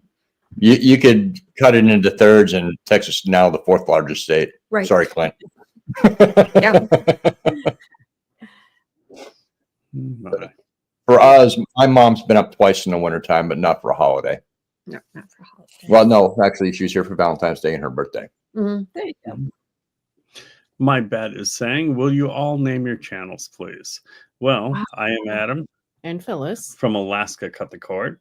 Rob? Robin and Sarah from Curmudgeon, Alaska. And I'm Alone from Alone in remote Alaska. And we did have our names up on the screen, and for whatever reason, they popped off. I tried to put them back up there, but they're not showing. So apologies that you can't see that, but yep. Hey, Snowkeeper. Anyone want to share any plans for the New Year's? We got a lot going on. Adam and Phil's got a lot going on. Adam and Phyllis are.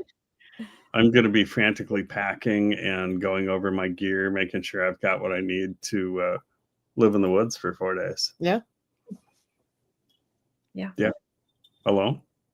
Work and more work around the cabin. So that's what my plans are. Yep, I've got lots of projects on the list that's ever growing and doesn't seem to be shrinking fast enough. But yeah, hopefully after winter's done and spring arrives, I'll be doing lots of fishing. That's what I'm looking forward to. Oh, Yep. nice. Oh, We are We looking forward to that. Right? season. yes. Just getting the itch to get out there. Yeah. That we spent the better part of our summer doing that. Mhm. Friday night, I'd get home at 5. What are we doing tomorrow? Oh, we don't have plans. Let's go fishing. And that's it. We'd be gone for the weekend. So, And that's what I'm hoping to be able to get to our point up here to get down to the lake a lot easier. So Right. in the afternoon, if it's nice out in the evening after dinner, we can take the side by side down and just, take the canoe out and just drop a line. definitely. Got a What little about your plans, Robin and Sarah, for after the new year? After the new year, well, Sarah has to take a trip starting I on the do. 30th to go to Pennsylvania to see a friend. And while she's gone, I'm going to be taking care of some projects for her that I need to get done for her studio. Mhm. After that, I've got a couple top secret things going on that I will put into videos.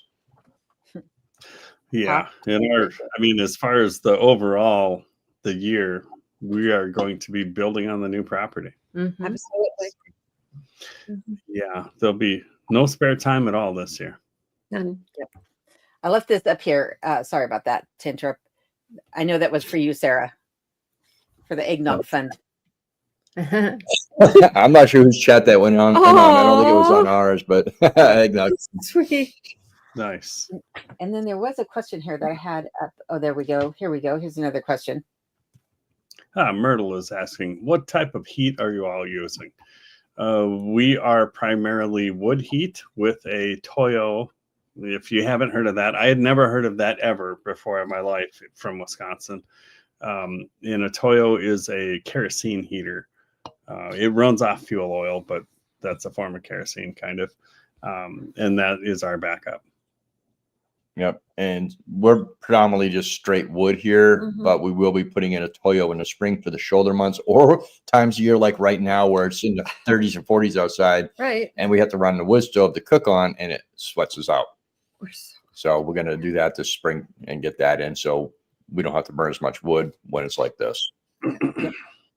And I'm a mixture of both wood and then the Toyo as well. And I have to agree, when it gets warm here in the wintertime, there's days where I don't even use either one of those. I always have the Toyo set to 50 degrees. That's the highest I set the thermostat. That's also the lowest it goes. And there's days I don't use the wood stove at all. And there's nights where I actually sleep with the loft door wide open in the middle of winter. Yep. Because And it's just too warm. We've been shutting the stove down at night. Mhm. Let it burn out after Let you it dinner. burn That's it. Yep. We did last night. What? We let the stove burn out. I Oh, don't think we yeah. meant to do it, but It the was stove fine. was out this morning. It was still 67 degrees with no fire in the stove. Right. Yeah. Yeah. And I don't ever get up in the night and load my wood stove. I load it before I go to sleep or retire for the night. And if it gets cold in the cabin, it gets cold in the cabin. I got blankets. I'm never worried about it.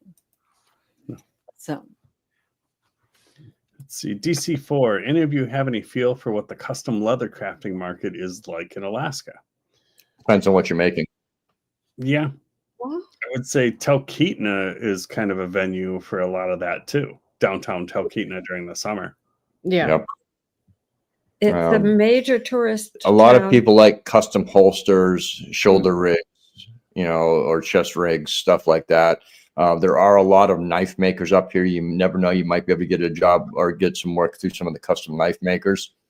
So anything is possible up here. It's just the quality of your work and your price points. It's just like anywhere. It's always going to be about the price point. Yep. I love this comment by the Stone Wind. Hey, Beard Guy, please post a link in the chat so I can click and sub. Sorry, I don't know your name. Yeah. If Stone Wind's somebody- on my channel. Yeah, if someone could please post their link. My name is Adam, by the way, from Alaska. Cut the cord. Mhm. Bear Up Farm. How is the one that found their off-grid property? If you were going solar for your home, if you need information on solar, I can give you some help if you need it. Oh, That's very good. Well, Good thank you for that. information. Yeah. We'll have to remember that. Yeah, because we will be doing a whole new solar system on the new property for sure. Yep. Mhm. Yeah. You. Nancy Joe Clark says, how do you get mail?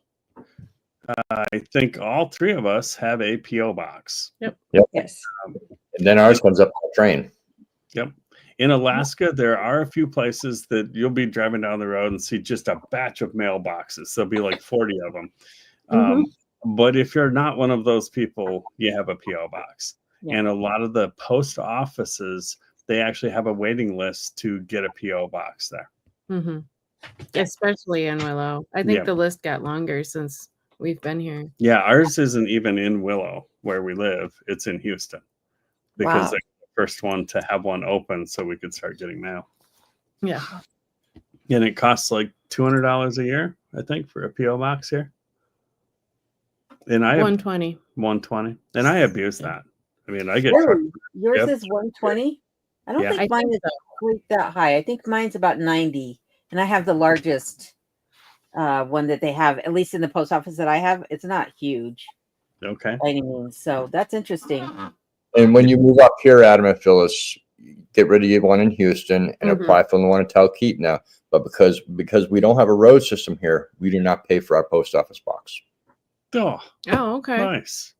Yeehaw. You'll just have to prove your residency with tax papers and stuff like that. But Sure, that won't be. we've never had to pay for it. Yeah, and speaking of proving residency in Alaska and mailboxes, so where I live, you have the option of getting either mail delivered to your home or going and getting a PO box or a combination of those. But the mail, your mailing address, if you get property delivered to your home, is not your home address. You don't actually have a home address here where I live. And I'm sure it's the same way for you guys. But here it's like your mile marker. So whatever mile post you're at on the road is your address, which makes it impossible to search for an address on Google. You can't get Google directions to anybody's property because you type in mile such and such on such and such a road. And Google's like, I can take you to that road in about 4 different locations in Alaska, but I don't know Yes. what you're talking about, mile marker this. Then the other thing is your mailing address is generally, if you're in the rural areas, it's going to be something like HC, which stands for highway contract, followed by a number. So it could be 30, 40, 50, whatever. And then your box number, which is your actual mailbox sitting out on the street. And then a number after that. So the mailing system here is a bit funky, but when you were saying about proving your registry where you're located, when you get your driver's license in Alaska, they want you to provide so much documentation. I had to provide way more documentation than I've ever provided anywhere to get a driver's license. Oh, yeah. And one of the things they want you to do is to, prove you live where you say you live, because you have to surrender all your previous identification for previous states. So you can't still be a resident in your home state where you came from and Alaska. Right. But they want you like a lease if you're renting. They want electric bill or a phone bill or your banking statements. Well, if you don't have any of those things, because your deed to your house doesn't generally list your actual physical address, it just lists the legal description of your property. Mm-hmm. A lot of people are off grid, so they don't have a utility bill. You might still be using your cell phone from the lower 48. You may not have moved your banking up here to Alaska yet. So you have no way of proving that you are who you are or you live where you say you live. So what they do, and I think this is the most bizarre thing I've ever had to do, is you send yourself a letter in the mail. You send yourself a letter in the mail. You take it to the PO or to the post office. All they have to do is stamp it for you, like postmark it, and then you go back to the DMV with that, and they're like, "Okay, you're good to go." Okay. Wow. That I doesn't don't really prove anything. No, It was it's a great. struggle, but Yeah, Yeah. so like Weird. what they really want you to do is they want you to have it sent to you, and then if you can pick it up from the mailbox, then they know that, oh, you actually live there, so you're good to go.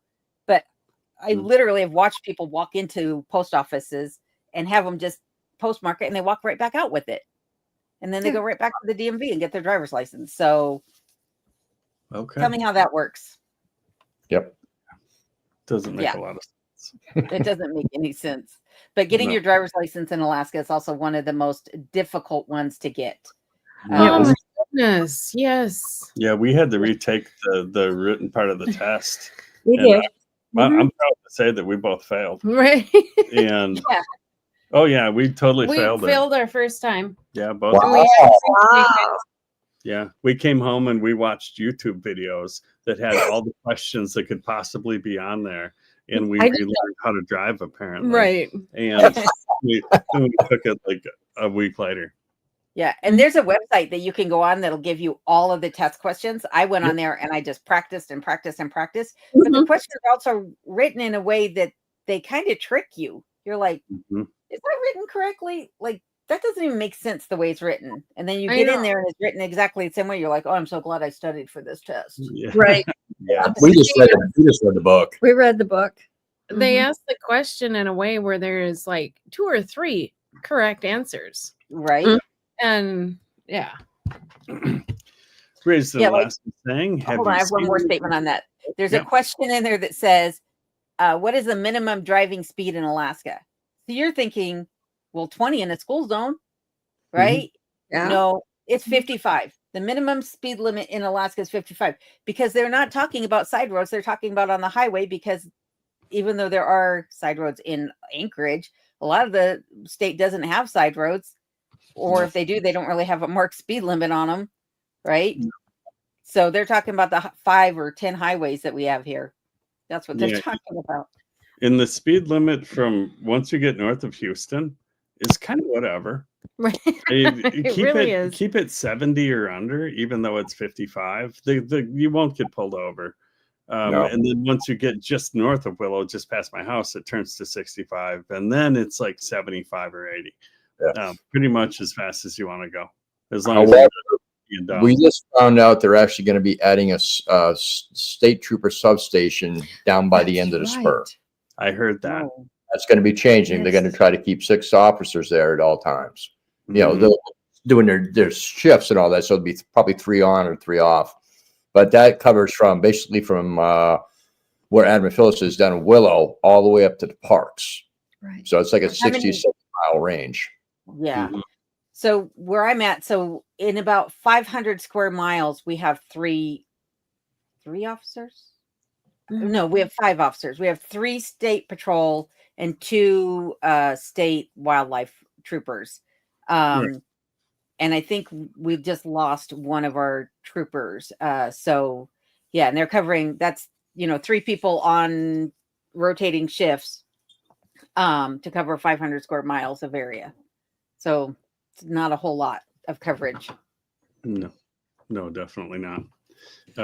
Raised in Alaska is asking, have you seen any good bulls lately? Well, I can attest to just last night, there were 3 of them just north of us. All of them were just sublegal, but they were in a group of 3. Nice. So they were probably, I'd say the biggest one was probably 48 inches.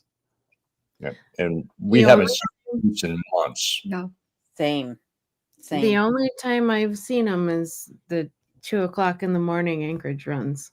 Oh, Yep. Yeah. Then there's moose all over everywhere. Yeah.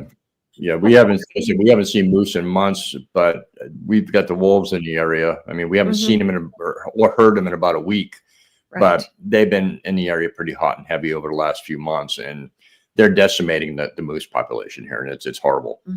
That's the same thing here. I haven't heard the wolves lately, but we had a large population of both black and brown bears here, grizzlies this summer. And then the wolves, we had a pack of wolves that was camped out basically behind my cabin.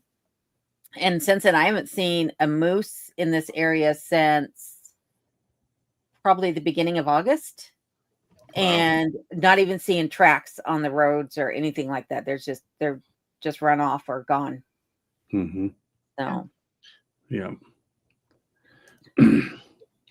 Benford's asking about my Guinness tonight. Actually, tonight I decided that I would have a Kahlua and cream. So that's what I'm having. Yeah. Good choice. It was very, very nice, actually. Thank you very much. Marquette Haynes says, question, when I lived there in Alaska, it was the lakes making that thumbler sound under frozen lakes that used to freak me out. Have you heard the water making noise? Generally, if I hear water making noise, it's going to be on a river.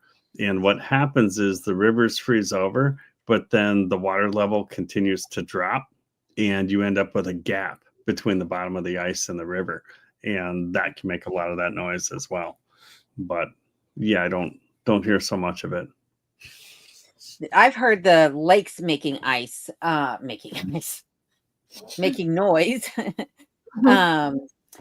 the spring as they're like starting to just thaw, like that you'll hear it crack and then it kind of like rumbles like you're talking about. It's a very bizarre noise, but it's pretty cool at the same point. Yeah, we hear it when the Sioux starts breaking up. We're a mile away from the Sioux, and we can hear the ice crunching in as it's going down the river. Wow. Yeah. And it's odd here. There must be a waterfall or something behind my property because I can hear the river all winter long, even when the rivers are frozen over. Oh. Oh. Wow. Yeah. And see, we had that problem here because every time we'd walk out the back door, I'm like, I hear water and there's no wind, but I hear something flowing.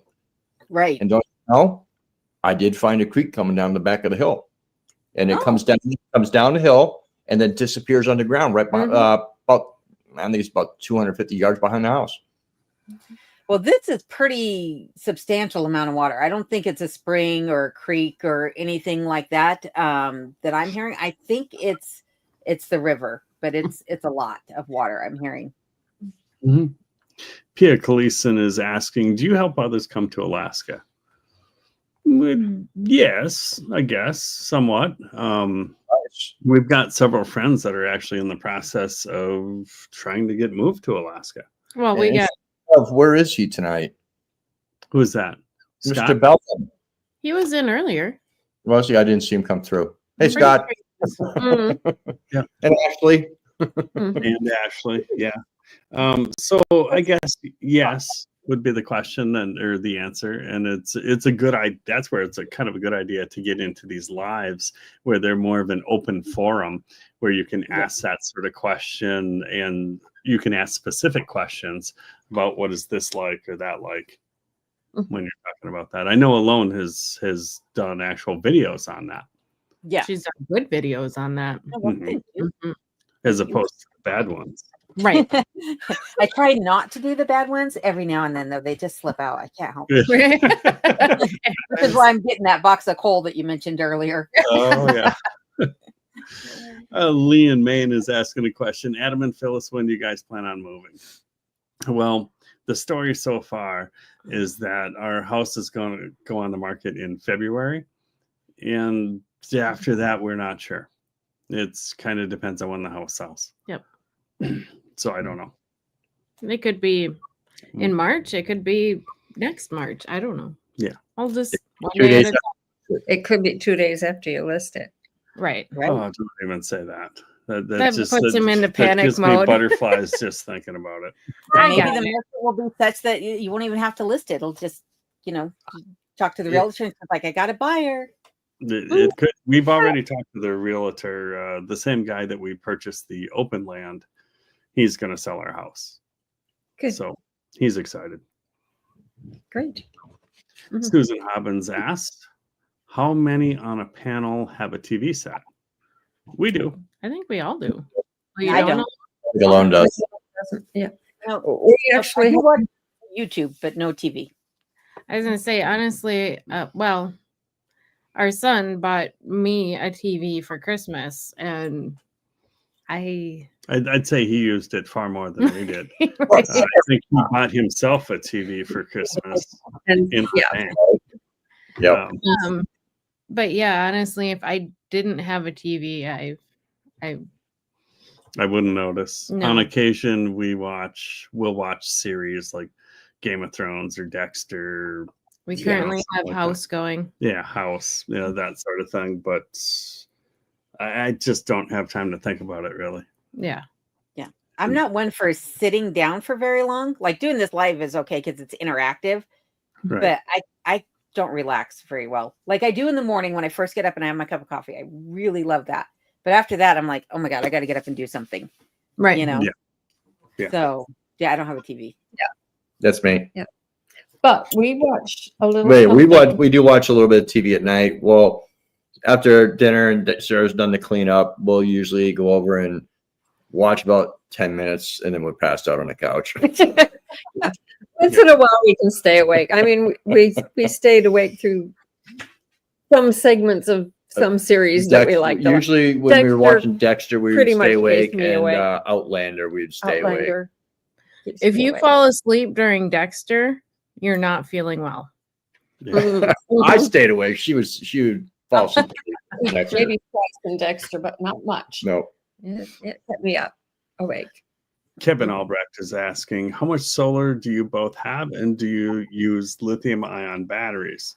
I'll start that off, and I've got 4 panels, and I do not have lithium batteries. I've got 6-volt batteries, and I run a 24-volt system. It's pretty good. It's not like lithium. It's definitely not like lithium. That is way better.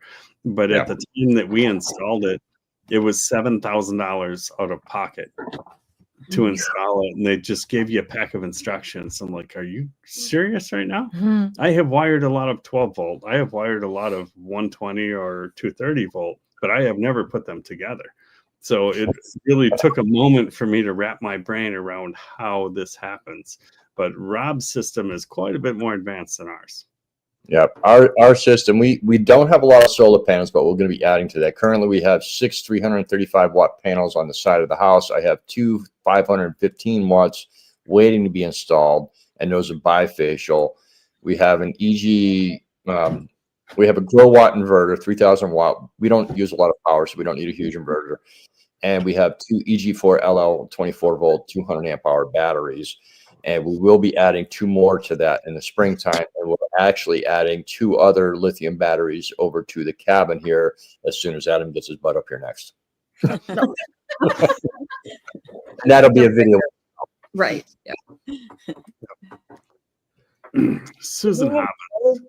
Panels, the old solar panels on the Yes, On that the- Sarah's correct. The Trapper Cabin Trapper has very old panels from like 25 years ago, and they actually have put power out in a full moon. yeah. It has Oh, registered Wow. 0.01 of an amp on a full moon. Yep. They're old. These are all monocrystalline. Those are all polycrystalline. So I might have to find some polycrystalline. Yeah. If they Nice. run out of the moon. Yeah. Susan Hobbins asks, was it hard for everyone to get used to having to use an outhouse? No. What's No, that? not at all. Adam and Phyllis have a really nice one. Well, we didn't when we moved here. No. It was barely 4 panels held together in a very crooked fashion. And we made it twice the size. We insulated it, and so we can keep the generator in there. And we actually heat ours with a propane lamp Yes. just to take the chill off. And you have to remember, you have to have the styrofoam seat. Blue. Yes. Yeah, the blue styrofoam. Yeah. If you don't, you're putting yourself through pain unnecessarily. You are so dramatic. Maybe a little. So even though I have an outhouse on my property, I have not used the outhouse exclusively. Like in the summertime, well, I shouldn't say summertime because in summertime you have a lot of mosquitoes. But in the summertime, I do use it a lot more. In the wintertime, though, no, I have a composting toilet that I use inside the cabin that gets emptied into the outhouse. But I don't mind using the outhouse at all. I actually enjoy it in the summertime. Yeah, we have composting toilets. We have a nature's head that's in this cabin, which I'm replacing with an airhead, which is what I like. The airhead that I have now is in the cabin, and that airhead's been on 4 different sailboats with me over the years. I've had it a long time. Nice. And I've used it several times, and it works fine. I can vouch for Rob. It works fine. I far prefer that one to the one we have at this house. The airhead has an actual seat that goes up and down, where the nature's head is just plastic and it's not very comfortable. It's, So Brenda P is asking, how old is Kenai? My dog that you just saw was up on my lap. He is about 13 going on 14 years of age. She's also asking, have you thought of introducing a pup? We just lost our 14-year-old. Oh, that's sad. I'm sorry to hear that. And wish now that we had done so a few years ago, meaning bringing in a new pup. Merry Christmas to you all. Well, Merry Christmas to you too. And I have thought about what will happen when he's gone, but bringing in a new pup while he's here is not going to happen. He's not critter friendly at all, unless you're an ermine. He does love the little ermine, which is a weasel that we have here in Alaska. But outside of that, he does not like any other animals. He's very vicious when it comes to other dogs. So no puppies will come around, no kitties or anything like that. But once he has passed on, then I will be replacing him with another dog. The other thing is, he, as adorable as he appears on the camera, he has some very bad habits. One of those is barking his head off for the few hours that we're driving in the car. He will bark nonstop, incessantly. And I don't want him teaching that to another dog. right. So, yeah. So, eventually I'll have other dogs, but he's a good guard dog. He's a good companion. And I'm going to be very sad when he's gone because he's also my best friend. So it's very sad.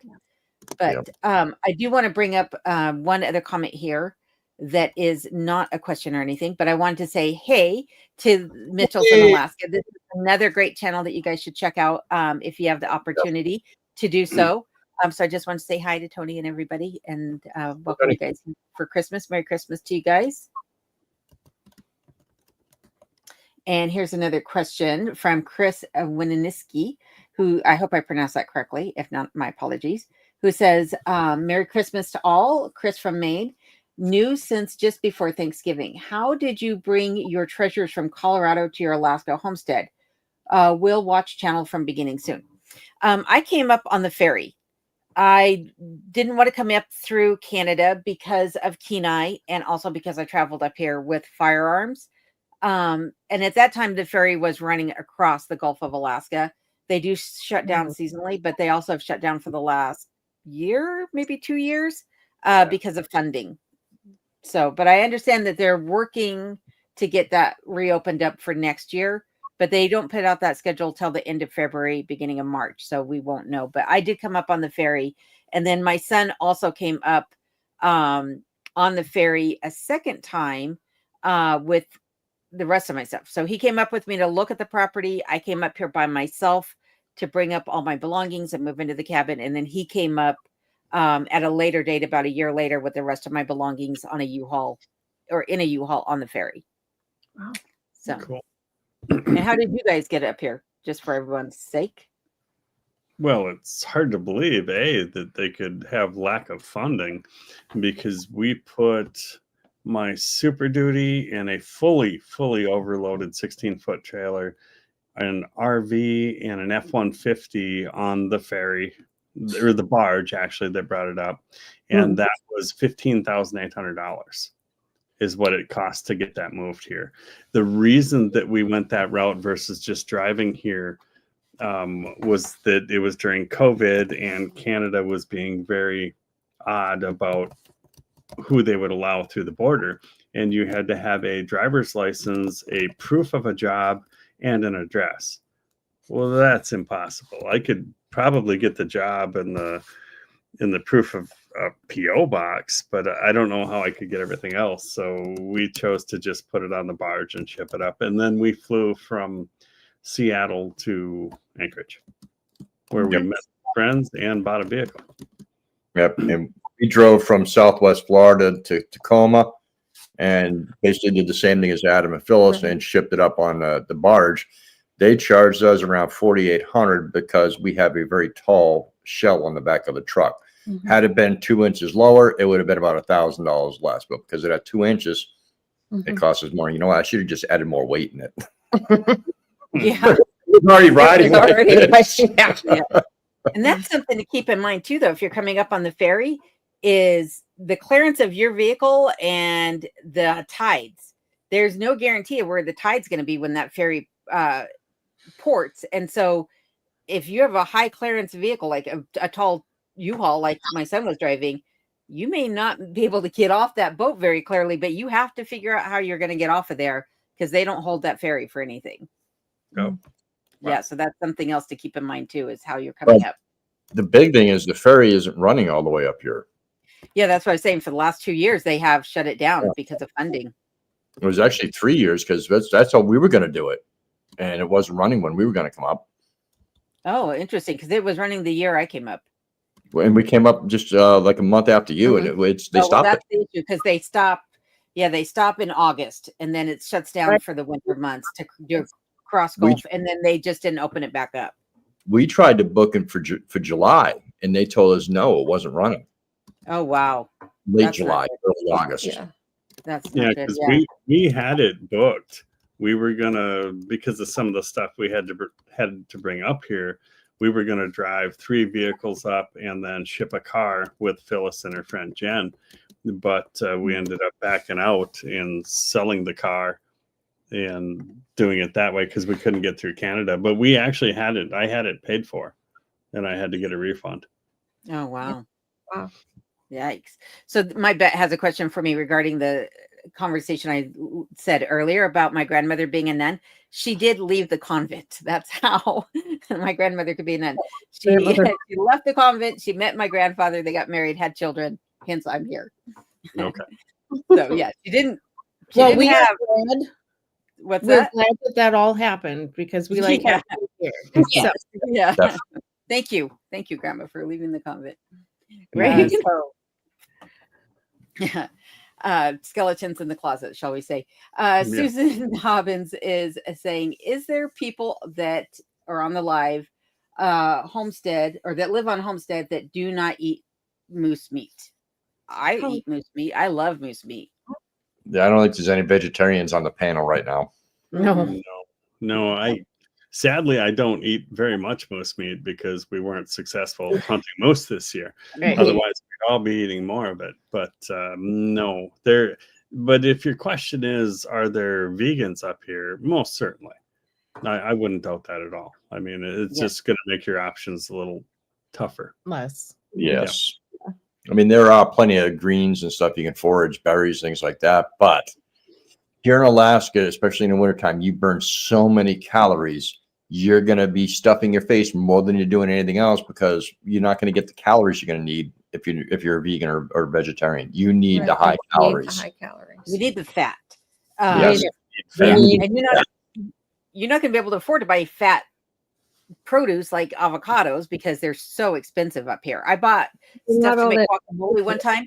Just a single serving of guacamole cost me $50 from the grocery store to make. Oh, wow. Yeah. So no, you can't afford to do that. So you need to eat meat up here in order to survive if you're living the type of lifestyle that the three of us are all living. Although I'm pretty sure that I could live on butter, salt and pepper, and fiddleheads. It sounds like I created a beast with those things. Yeah. Oh my! That's another benefit of moving to that area. Oh yeah. You have to stay on your side of the creek. See, we got the beginning of the Hatfield and McCoys here. Right. And where I live, we don't have ferns. There are no ferns over here at all. There's some ferns down by Valdez, but there's not. It's too dry here. So no ferns. So we'll have to. You'll get some this year. Can some and send them to you. There you go. There you go.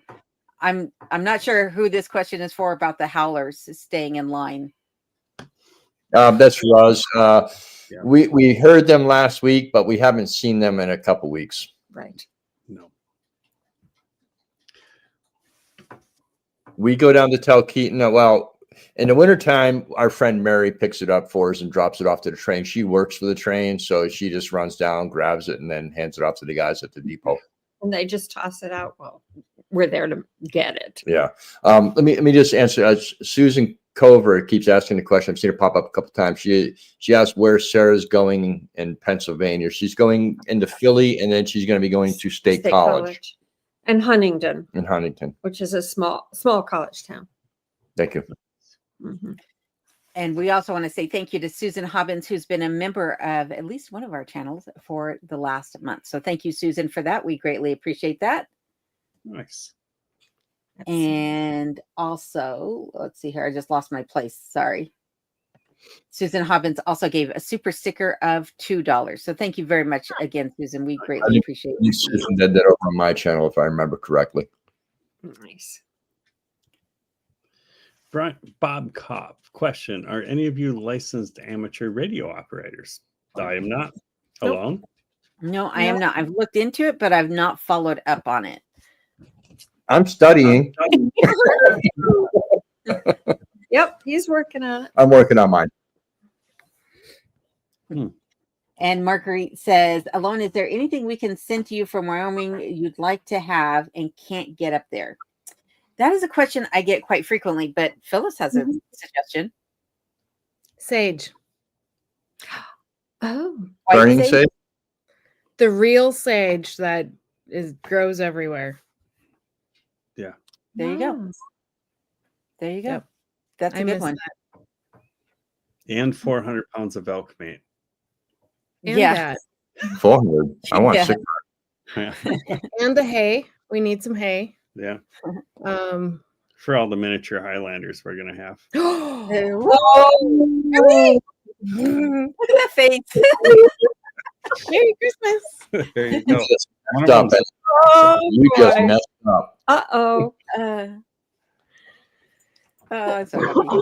Thanks, Adam. I will have to get back to you, Marquis, because it's a question that I get, but I don't know. I live so in a few weeks, you're going to see my laundry room because I'm redoing it. That's the next room in the cabin to get redone. And in the video, I'm showing the ice box. I have 2 ice boxes in my cabin, a large one, antique one that's about 115, 120 years old. And then a smaller one that is a replica that I turned into an ice box.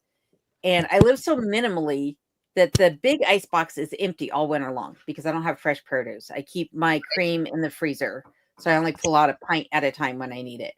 And that's really the only thing in the ice box. So right now I'm using just the small 1 cube out of the replica ice box. And all there is in there in the video is a little bit of green onions that a neighbor of mine picked up for me when they went into town because I asked for some fresh green onions. And then a part of a pint of cream and one little condiment jar. That's it. Like, so I'd have to think about it. But I do appreciate the offer and the question very much. So I feel like Mudfoot's been around for a while. Okay, sorry. I'm looking for the questions, so here we go. This is probably for you, Rob. Yeah, I answered that one earlier. We're I'm really from- far behind. I do apologize. I'm from upstate New York. And actually, it's warmer here than it is where I grew up. Lone, while you're looking for questions, S. Rogers on mine asked, if we had to leave Alaska, where would you move to and why? Antarctica, because it's cold.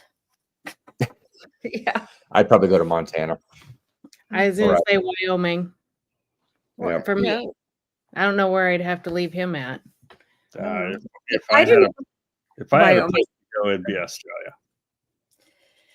I would not Too go to Australia. Too many critters that scare me down there. Yeah, they Too all hot. want to eat you. Yeah. Yeah. And the sun. And the sun. I don't know. Honestly, like if I left here, it's hard to imagine because I have so many freedoms here. So I'd have to go someplace where they allow a dry cabin because I don't like indoor plumbing. And I'd have to go someplace where it's cold and dark. And I don't know any other place like that. I have to do my research. Well, I think that's why I choose Wyoming, because I know there's parts of Wyoming where they don't. It's kind of like here, just windier. Yeah. It's windy. I lived in Wyoming for a year in Laramie. And the old guy, you asked the old guy if, does the wind always blow this way here? And he says, nope. Sometimes it blows the other way. Exactly. And you ask the same guy, have you lived here all your life? And he says, not yet. Right. So that's Wyoming. Yep. Yep.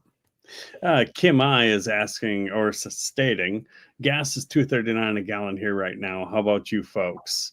Right now, gasoline is $2.99 is the cheapest I've seen it. Oh yeah, in town here it's $3.19. Yeah, we actually, the company that I work for, Fisher's Fuel, we have a station in Wasilla, and we're usually the cheapest to anyone around.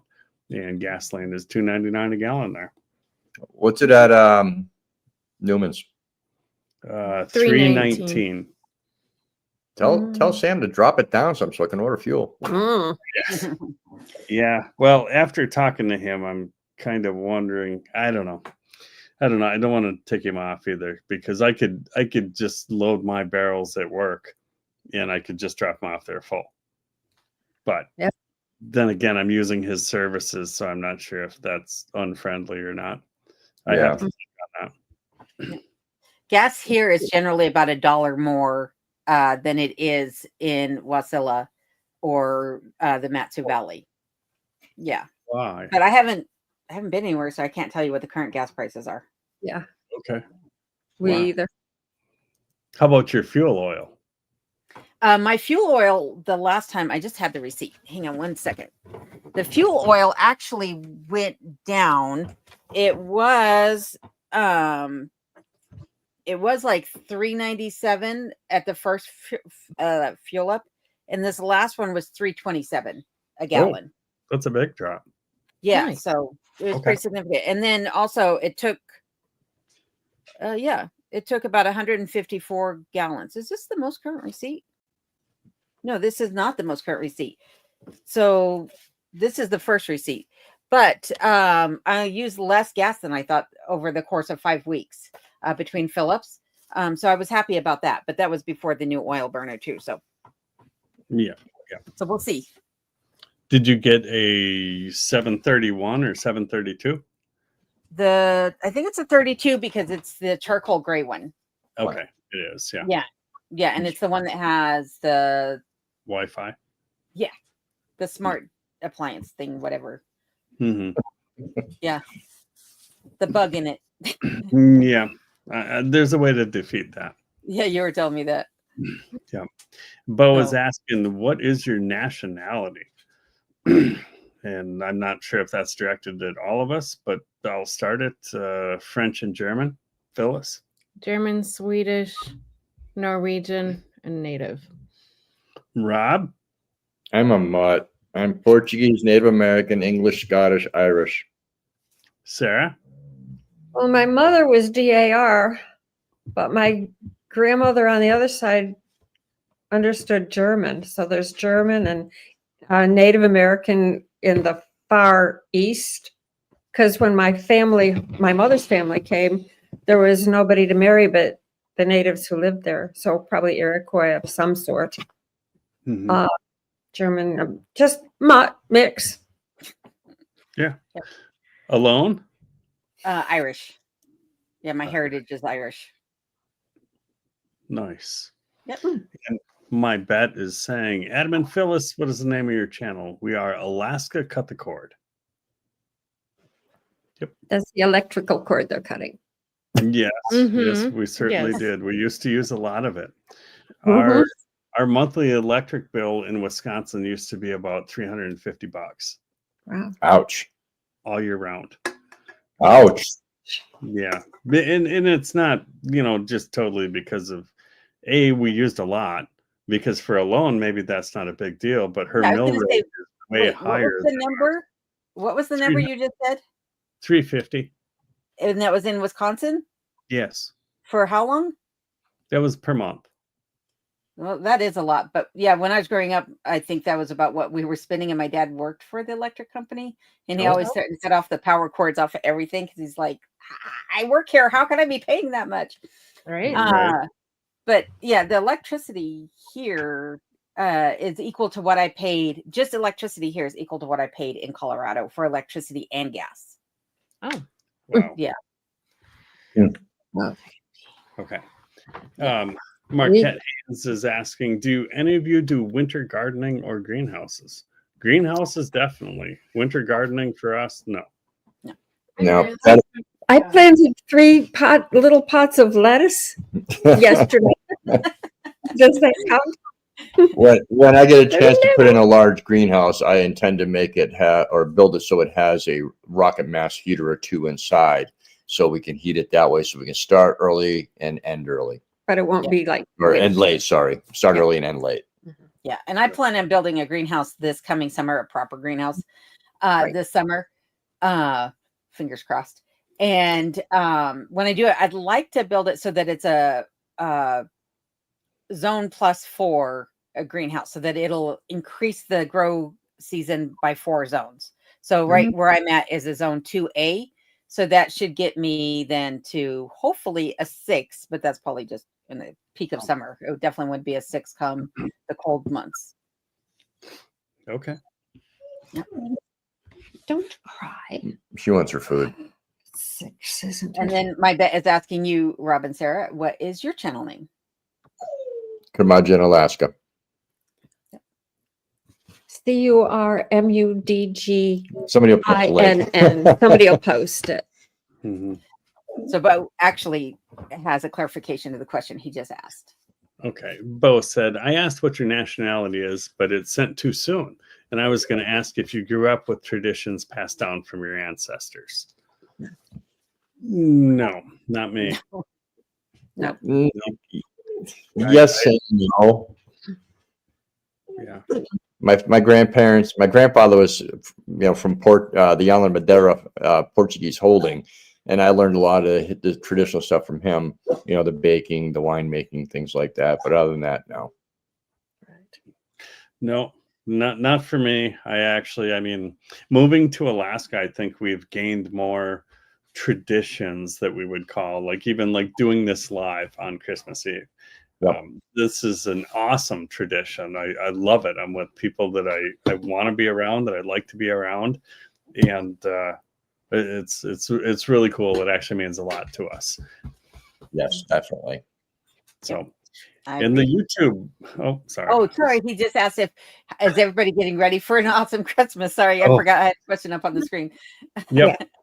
Yep, we are ready for an awesome Christmas. It's going to be great. Thank you. Yes. Thanks, Larry. We Wabbit is saying, are there many or any underground houses near you? Not near us. Not near us. They'd be underwater. Plus, we got some root cellar. Yep. Yeah. Yeah. Yeah. Our water table is about 2.5 feet under the surface that you see. So definitely not. No basements either. But there will be one in the near future.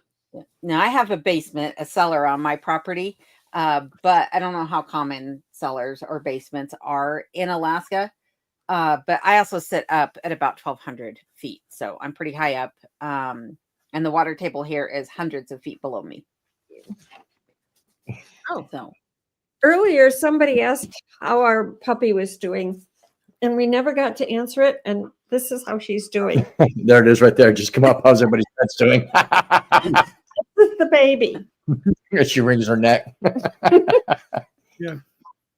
Yeah, I would say ours are doing just fine. They actually That's they fine. adapted well.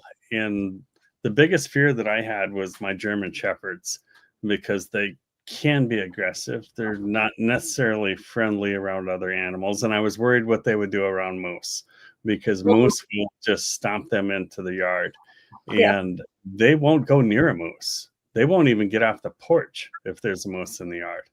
Yeah. I wish Kenai was like that. Kenai will go right after the moose. He thinks it's a big dog. Oh my. No. Yeah, he doesn't like horses. He doesn't like moose. He doesn't. He'll go right after him. Okay. Both Zeus and Mishka will come right to the house if there's any odd thing going on outdoors. Yep. And not Kenai. Like if there's something going on in the woods and he doesn't know what it is, he just stares. He just stands pensively, or he just lays there and casually watches or stares in one direction. But as soon as he sees something, he's after it. And he doesn't let up. So, you know, the braided metal cable leads? The one he has is for a dog of his size. He's, like I said, about 120 pounds. He's broken 3 of those chasing after animals. Oh my. Yeah, he's pretty darn strong. So, yeah. So Shannon, I need to put my glasses on. Ulabari, sorry again if I mispronounce that, has given one of us a super thanks of $4.99. So thank you for that, Shannon. We appreciate you and doing that. Definitely.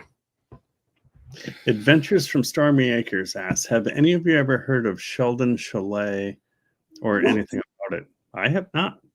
No. Nope. No, you've got me thinking, what is that? Is that the one that's up on Parks? Because one of our subs had mentioned something about a family member that had a chalet right on the edge of the parks, right on the edge of the park. And I wonder if that's the person that had mentioned it in the comment. Maybe. And if it is, if you're who I think it is, let me know when they're doing that Cajun boil. Oh yeah. They said that one of the relatives does Cajun boil out there, and I'm like, can I get an invite? Can I come too? Cajun food is right up my alley. I love Cajun food. Oh yeah. Sand and Surf is saying, silly question, but is the entirety of Alaska in the same time zone? I think so. It is. June included? Yes. It is. Yep. All of Alaska is one time zone. Okay. Yep. We're an hour difference from the Pacific time zone, 2 hours from Mountain, 3 hours from Central, and 4 hours from East Coast time zones in the United States. Yep. Well, cool. I only know that because when I first came up here, I was working remotely and I had to know when all my coworkers were online, and they were all over the United States. So that one I know pretty well off the top of my head. Yep. Popadope says, what are your trees like? Are they mostly pine? Do you have deciduous trees, fruit trees, and what is the soil like? Oh, we're predominantly deciduous. Yep, it's pines. The mostly spruce. You don't see white pines up here. I've never seen white pines up here. Maybe in some places on some of the islands and stuff, you can get some different pine trees that we don't have access to. And we have a lot of birch, and we have, I don't know, I call it aspen. Other people call it cottonwood or poplar. That's common, but there are no oaks, there are no maples, there are no elms. There's none of that. You're pretty limited here. Yeah, in our area, we're predominantly because most of the spruce has been killed by the beetles. Right. Yeah. And where I'm at, it's mostly spruce. There is aspen here. There's no birch in this area. So I'm more coniferous trees. So more spruce than there are deciduous trees here. But the deciduous trees, sorry, that's a tongue twister, that are here are aspen and then the poplar, which is the cottonwoods in Alaska. So it's not your standard cottonwood that you have in the lower 48.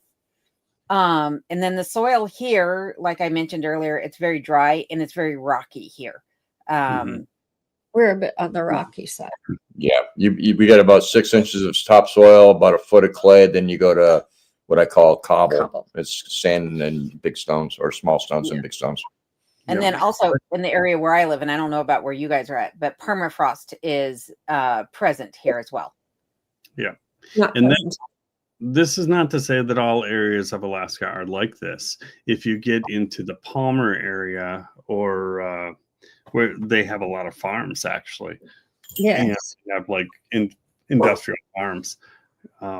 So it's not all the same. No, it's a big state. Yep. Yeah. Yeah. And there aren't really fruit trees that, to my knowledge, that grow native in Alaska, but there are some cold hardy fruit trees that you can grow here. There's a place in what is it? There's a place in Anchorage that has, at least I think they're in Anchorage or they're in that area, that has you pick apple trees. And then I know Josh, who has changed the name of his channel. I think it's Rivers and Branches, Alaska. Yeah. He has plum trees and, all sorts of fruit trees on his property. He's an excellent farmer, grower.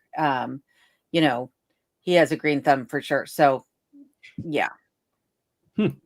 Cool.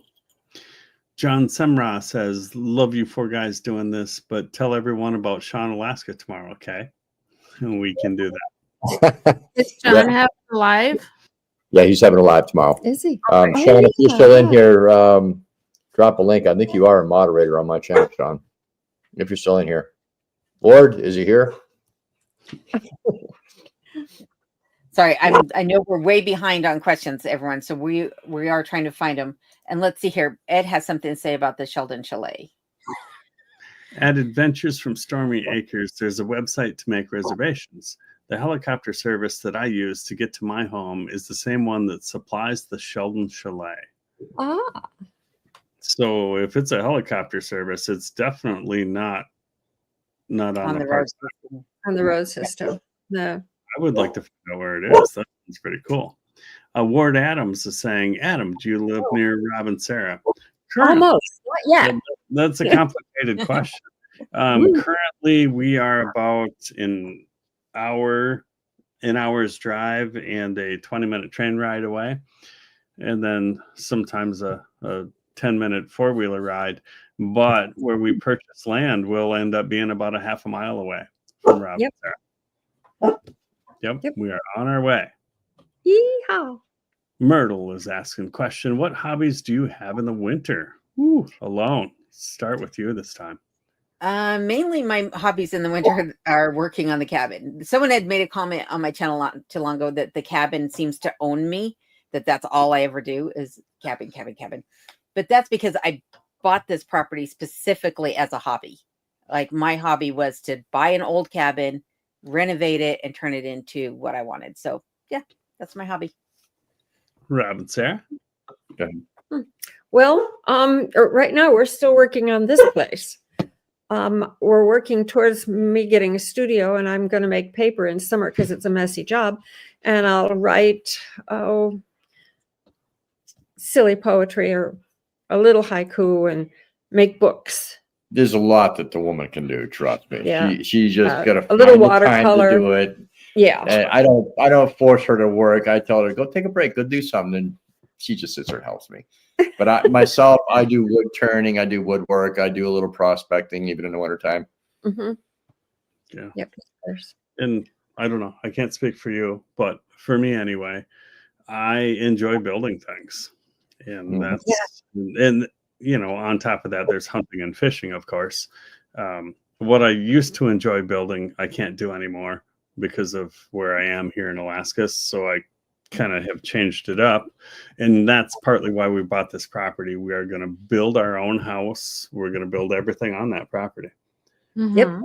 And that's, I'm guessing it might take more than a year. It took us more than a year to build this.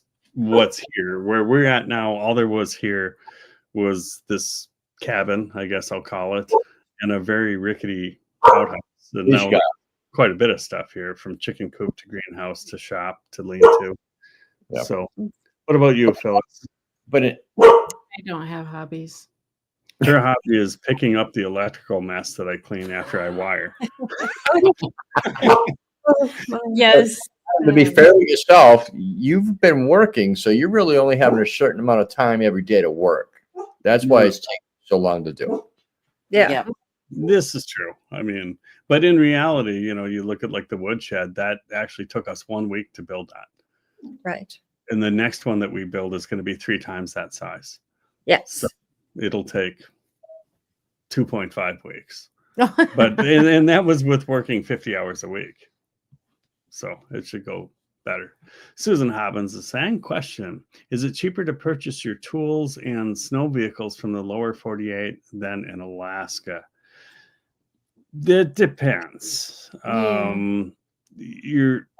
That's a tough question, because that means that if you purchase it in the lower 48, you have to get it here. You have to get it here. And that part isn't cheap at all. Honestly, I brought a table saw from Wisconsin because I just couldn't part with it because I had customized it. And then when I got here, I didn't have a generator big enough to run it. So I gave it away. And Phyllis bought me a new one. The tools, I brought them with me. I wasn't giving up my tools no matter what. I can buy new clothes. I'm keeping my tools. So because I had what I knew I needed to do anything I needed to do. Yeah. Yep. So Yeah.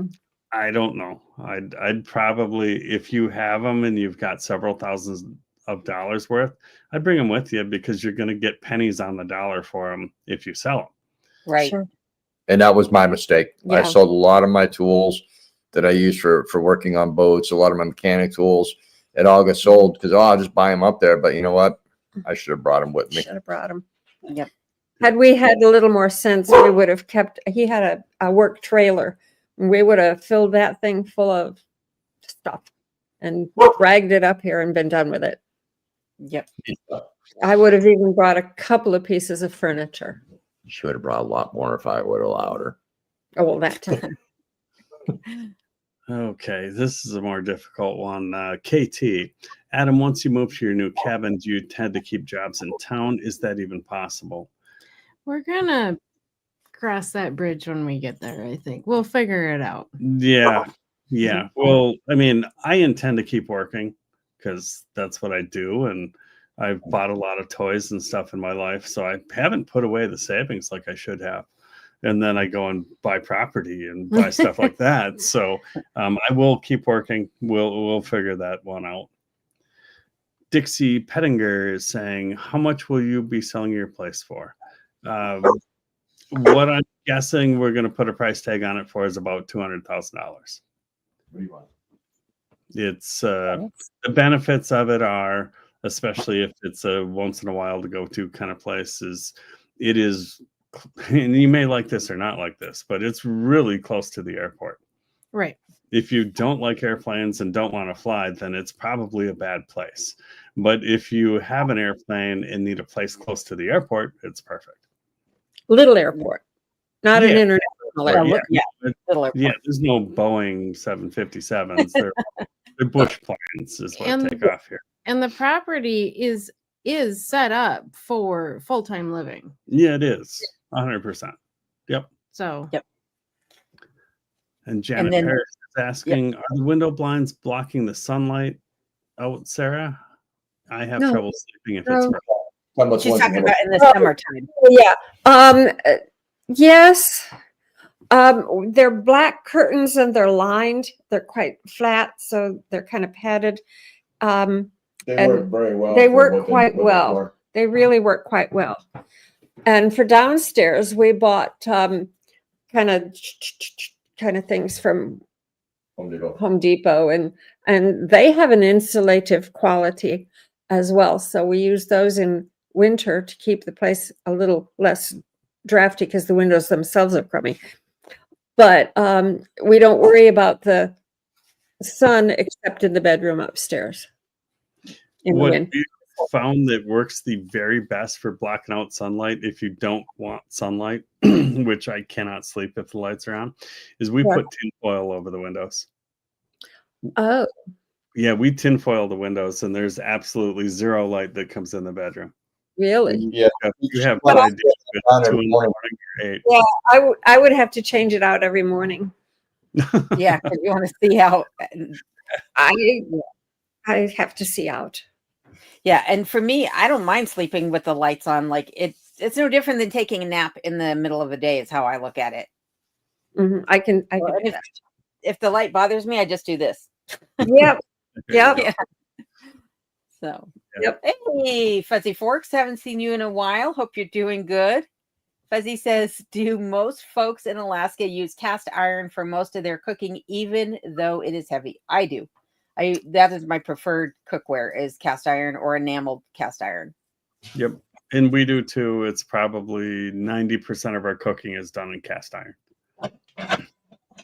Rob likes cast iron, but wait till you see what he uses. I like my copper. Copper, yeah. It's gorgeous. Weighs a ton, same weight as cast iron. And I don't go. YouTube police question. Have you ever used one of those fishing wheels that spin in the water and catch fish? That's a good question. That is something that is, as far as I know, only natives are allowed to. No, not true. Uh-oh. Nope. Okay. So I don't know if it's just natives if you don't live in a federal subsistence area. Okay. So I live in a federal subsistence area, so I can get a fish wheel. Finding a space to put a fish wheel, though, can be another issue because a lot of the areas where you are able to put them have already been claimed by generations of natives or other families in Alaska. But when I get my fishing license, when it comes to subsistence fishing, I have to claim whether or not I'm going to do a fish wheel or I'm going to do dip netting, and I can't do both. So if I say fish wheel, I can only catch fish with a fish wheel. I cannot also then dip net. If I say dip netting, I cannot then also do the fish wheel. So you're going dip knitting this year, right? Right. Yes, she yeah, is. I absolutely come. Excuse me. I will- hell or high water. I'm going this year. Otherwise, I will go get her. Right. I'll make a special trip to come drag my butt over to the Kasilof to go. So yes, Yes, I am ma'am, going I to. will. So there's dip netting here where I live, but the waters are way too rough and it's hard to find a good shoreline to fish from here. So I'm going their direction. Nice. But have I used a fish wheel myself? No, I have not. So with that alone, does that mean, like, say, our limit is one thing, but because you have a I can't say the word, subsistence permit, yeah, and you go to fish in Kenai, do you get a different limit than we do? Yes, because it's not in a federal area. So the federal hunting grounds are designated little pockets that we get to harvest from. So if I were to go subsistence fishing on the Copper, as an individual, you can get up to 250 salmon. As a family, you can get up to 500 salmon, where the state subsistence is like 35 or whatever for a household. And then I think it's an additional 10 for every member of your household. I could be wrong on that, but that's at least my understanding. Then the other thing is when it comes to hunting, the limits are different also, and the dates are different. So the state might shut down the caribou hunt because of the herd populations. Come on, or that the hunt actually ends, say, like on September 1st or August 31st. For the federal, that hunt might also end on August 31st, but then it reopens on October 1st and then goes to March 31st. And our limits might be 2, like we could get tags for 2 caribou, where the state might be only offering 1, but it also depends upon what herd you're hunting. If you're hunting, the 40-mile herd, you might get 2. If you're hunting a herd clear up by the Hall Road, you might get 10. So it just depends upon where you're at. But again, federal does vary differently, or greatly, I should say, from the state. But then also federal can sometimes shut down our hunts as well. So we could be told, we don't care that you're a subsistence area. And the reason this is a subsistence area, even though we're on the road system, is because there's no industry around us. And there is a large native population around here, and it's their historical or traditional ways of surviving. And so this whole area has been granted that subsistence way of life. Okay. Because I know on the Hall Road, it's 5 per day, either sex. 5 per day. Per day. Yeah. Per day. Yeah. So if you're up there for 7 days, you can get 35 caribou. Yes. What are we going to do? No. I would have been just giddy if I got one. But Yeah. I don't know what I would possibly do with 35 caribou, and that's per person. Oh, I know where I'm going hunting next year, because where I go hunting is this little tiny area that's called the postage stamp. And it's called that because it's so tiny. And then you have everybody in the community who's also going out to that area to go hunting. There's another one that's just down the road from it too, that's not much bigger. And again, you have everybody in the area, because when the call comes in that says the caribou are on the run, everybody drops what they're doing. You load up and you go. Like, your car's ready. You just got to throw your coat on and go. And the caribou aren't that big. Like, the numbers are small in comparison. So it's hard to be out there at the right time. And then you get there and all the caribou have already run through, because you have to drive 100 miles to get to where the postage stamp is. Right. So I know where I'm going hunting next year. Federal subsistence. Bye-bye. I'll go state. The problem, though, that there's some issues with what I said. Where we hunt, 5 miles from either side of the center line of the road is bow only. If you want to use a gun, you just got to quick walk 5 miles through tundra with all your stuff, shoot one, and drag it back. The other option, which we're exploring, is an airboat. And putting the airboat, it'd be just south of, I can't remember the town, Dead Horse. And you get on the river. Yeah, it's south of Dead Horse. Yeah. And you go up the river until you get 5 miles out. You do whatever you got to do. And then you just drive the boat back. That's interesting, because here there's a lot of signs that say you can't use any motorized craft whatsoever to get to this area, right? If you're going to get back there, you cannot be hunting. Right. So that's interesting.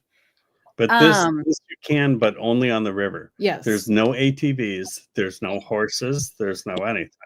And you wouldn't want to take horses or anything anyway, because most of it is bogs and floaty stuff. Yeah. But you can get there by the river. So we priced it out, and it was going to be like $3,500 per person for the trip. I'm like, I can buy a lot of meat for $7,000. But for $7,000, I can also buy a boat. And if I buy a boat, I can use that every year.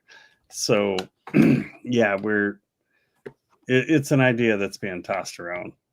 Yeah. And if we do that, then you got to go. Yeah, exactly. I'm game, so to speak. That would be that would be an adventure there. Yeah. Yeah. So now he's got my head spinning. I'm like off in La La Land thinking. We get till August. Yeah, September and August. Yeah. If I seem a little distracted, you know why? Because my brain's like going, "Oh, I got a hunt on the schedule." All right. Let's see here. Still looking for questions. So if you guys see a question on your channel or whatever that you would like to get answered. Oh, somebody had a couple. I'm gonna go see if I can find them again. Somebody was asking how we chose where we ended up living in Alaska. Ooh. Alone? You did a lot of research. I did a lot of research. So I love research. It's my downfall, actually, because I can get lost in it for hours and hours and hours. But I actually looked at, I can't say I looked at all the areas in Alaska, but I've been looking for a long time. And eventually I decided, well, I'm going to make a chart and it's going to list out all the things that are important to me. Closest hospital, closest doctor, crime rating, veterinarian, blah, blah, blah, all the things. And it was all the communities in Alaska, and there's like over 200. And I started going through the list and, marking off all these things on a Gantt chart. And at the same time, looking for properties. I didn't make it very far down the list when I stumbled across this place. And it had been on the market for a number of years because it needed a lot of work. And I actually talked to the seller and said, hey, I'm interested in your property. Can you help me figure out who can come out and do the work on it? And then she kind of tried. And then she said, oh, we've got people looking at it. And they're pretty serious. Luckily for me, they weren't able to buy the property. And 6 months later, she called me and she said, hey, are you still interested in my property? I said, absolutely. I'll be there in a week. And the rest is history. And we did very much the opposite. We did no research at all. And we saw a place that we could afford to pay cash for, and we did. And that probably wasn't the best choice. We had traveled all over Alaska 3 different times on 3 different vacations, and we knew that we liked this area. And when this popped up, we jumped on it, and it's okay. It's okay. I don't beat myself up over it, because what that did was lead us to where we're going next. And where we're going next is where we wanted to be. So it just got delayed 3-4 years. That's okay. Yeah. And we actually, when we were looking, we had a list and a number of different locations from Talkeetna, Healy, Trapper Creek, and alone. Me and Sarah were thinking about the other day. We were going through some of our paperwork. I think the place you bought was on our short list to look at. Oh, probably. I believe it. And there was another place down south of you a little ways too that we were looking at. That was actually a business on the bottom floor and a house and a living quarters above it. Mm-hmm. Oh, interesting. Does that make it a split? Really? Yeah, well, I think you guys found, like, out of all of us, I think the property that you have now and the property that they're buying is phenomenal. And the one thing I like about where they're going is they get to build, which I think is fantastic. And the place you have has history to it and also is kind of infamous. It is. Right. Yeah. And it was ready to move in. Yeah. We were perfectly comfortable living in the little old cabin. But a lot of the places we looked at didn't have the infrastructure that this place had for not much more money. And that was a big draw when we got here. And I seen, it's got a number of generators. It has the outbuildings. It had to start for the house. It had a barn. It came with machinery. To me, it was a no-brainer, because the other ones for, $30,000 less, I would have had to buy all that. To buy all that stuff. Yeah. So it made sense to me. Well, and one of the things that was important to me was, 2 things that were important to me were that I was remote, but still on the road system, because I'd been looking, like I said, for decades, and I always was looking at property that I would have had to take a snow machine to get to, or a quad to get back to, or a boat to get to. And as I was growing older and older over the decades of looking at property in Alaska, I began to realize, how many years am I going to be able to do that? Right? How many years am I going to be able to hike my way back into one of these properties? And am I going to be by myself able to build a property back on something that's not on the road system? Right. Exactly. No. And so finding this place that was on the road system and remote, I have no neighbors around me. I'm very fortunate that I found the place that I have. But the other thing that was important to me was that this place it didn't have a whole lot of things built into it, right? It had a small, it had a big kitchen island in it and a small counter. There were no appliances, no washer, dryer, and very minimal plumbing. So I was able to take the plumbing out because that was important to me. I was able to rip the kitchen out fairly easily. There was a bathroom that was not functioning, cut out, and now I'm able to make it what I wanted. So it was basically a skeleton of a cabin, and that was important to me. Hello. Hello. Yes. Yeah. I'm trying to find a question. Dixie had a question, and I just lost it. Let me see if I can find it real quick. She was asking about vehicles and stuff like that. No, that's not it. Anyways, go ahead until I find it. Well, while you're thinking about that, John Hogan has a question. He says, anything you miss from living in the States? John, That's a loaded question for you, Rob. Remember, we live in the States. Alaska is a state. You know what we missed, John? You and Angie get up here again. Yes. Yeah. Yeah. Otherwise, I don't miss anything from the lower. No. So Okay. based on that, Rob, if another property should become available in the vicinity of where we're going and you are we supposed to immediately focus a loan on that so she can purchase said property? Yeah. Yeah. I'd like a backup property. Absolutely. And why not have a backup property close to friends? Exactly. Right? Wait. Heck I found that question from Dixie again. Dixie asked, do you all have cars or trucks on your property, or where do you leave them? And do you get damaged by other people's, like in other by other people, like in the lower 48? Sarah and I, our truck in the summertime stays at the train depot, and in the wintertime it stays at a friend's where it's secured.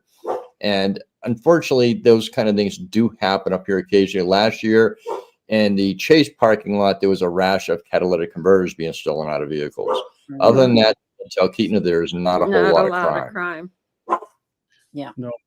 And I work outside of the house, so I have a work car, my Toyota Camry, which I just put miles on indiscriminately. And I have a truck and Phyllis has a truck. Yeah. But that herd is going to get thinned as we end up moving to the north.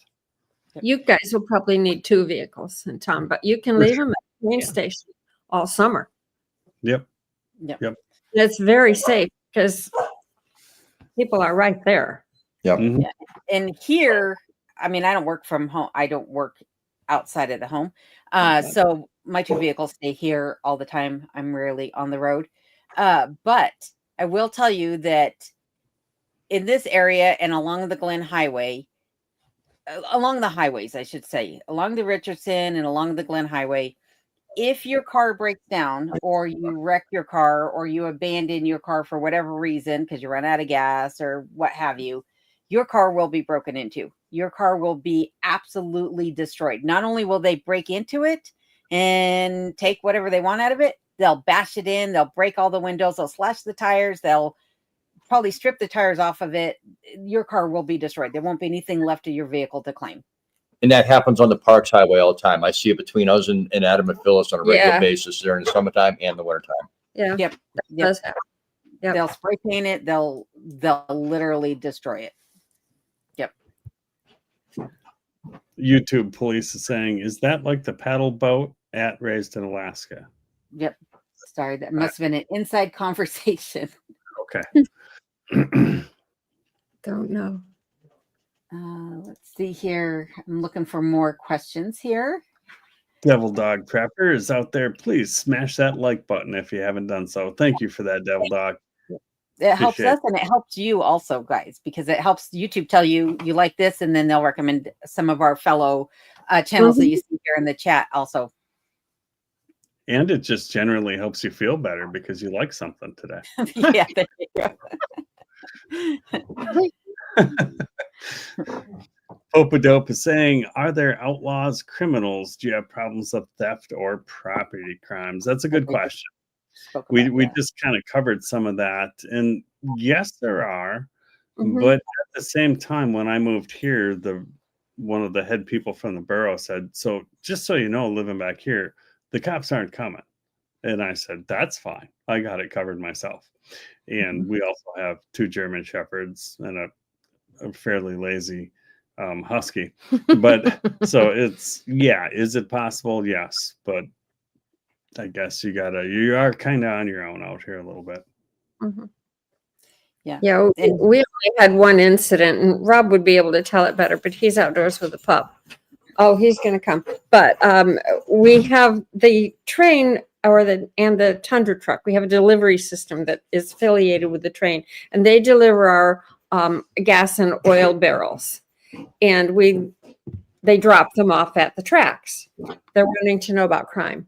So you can finish telling the story about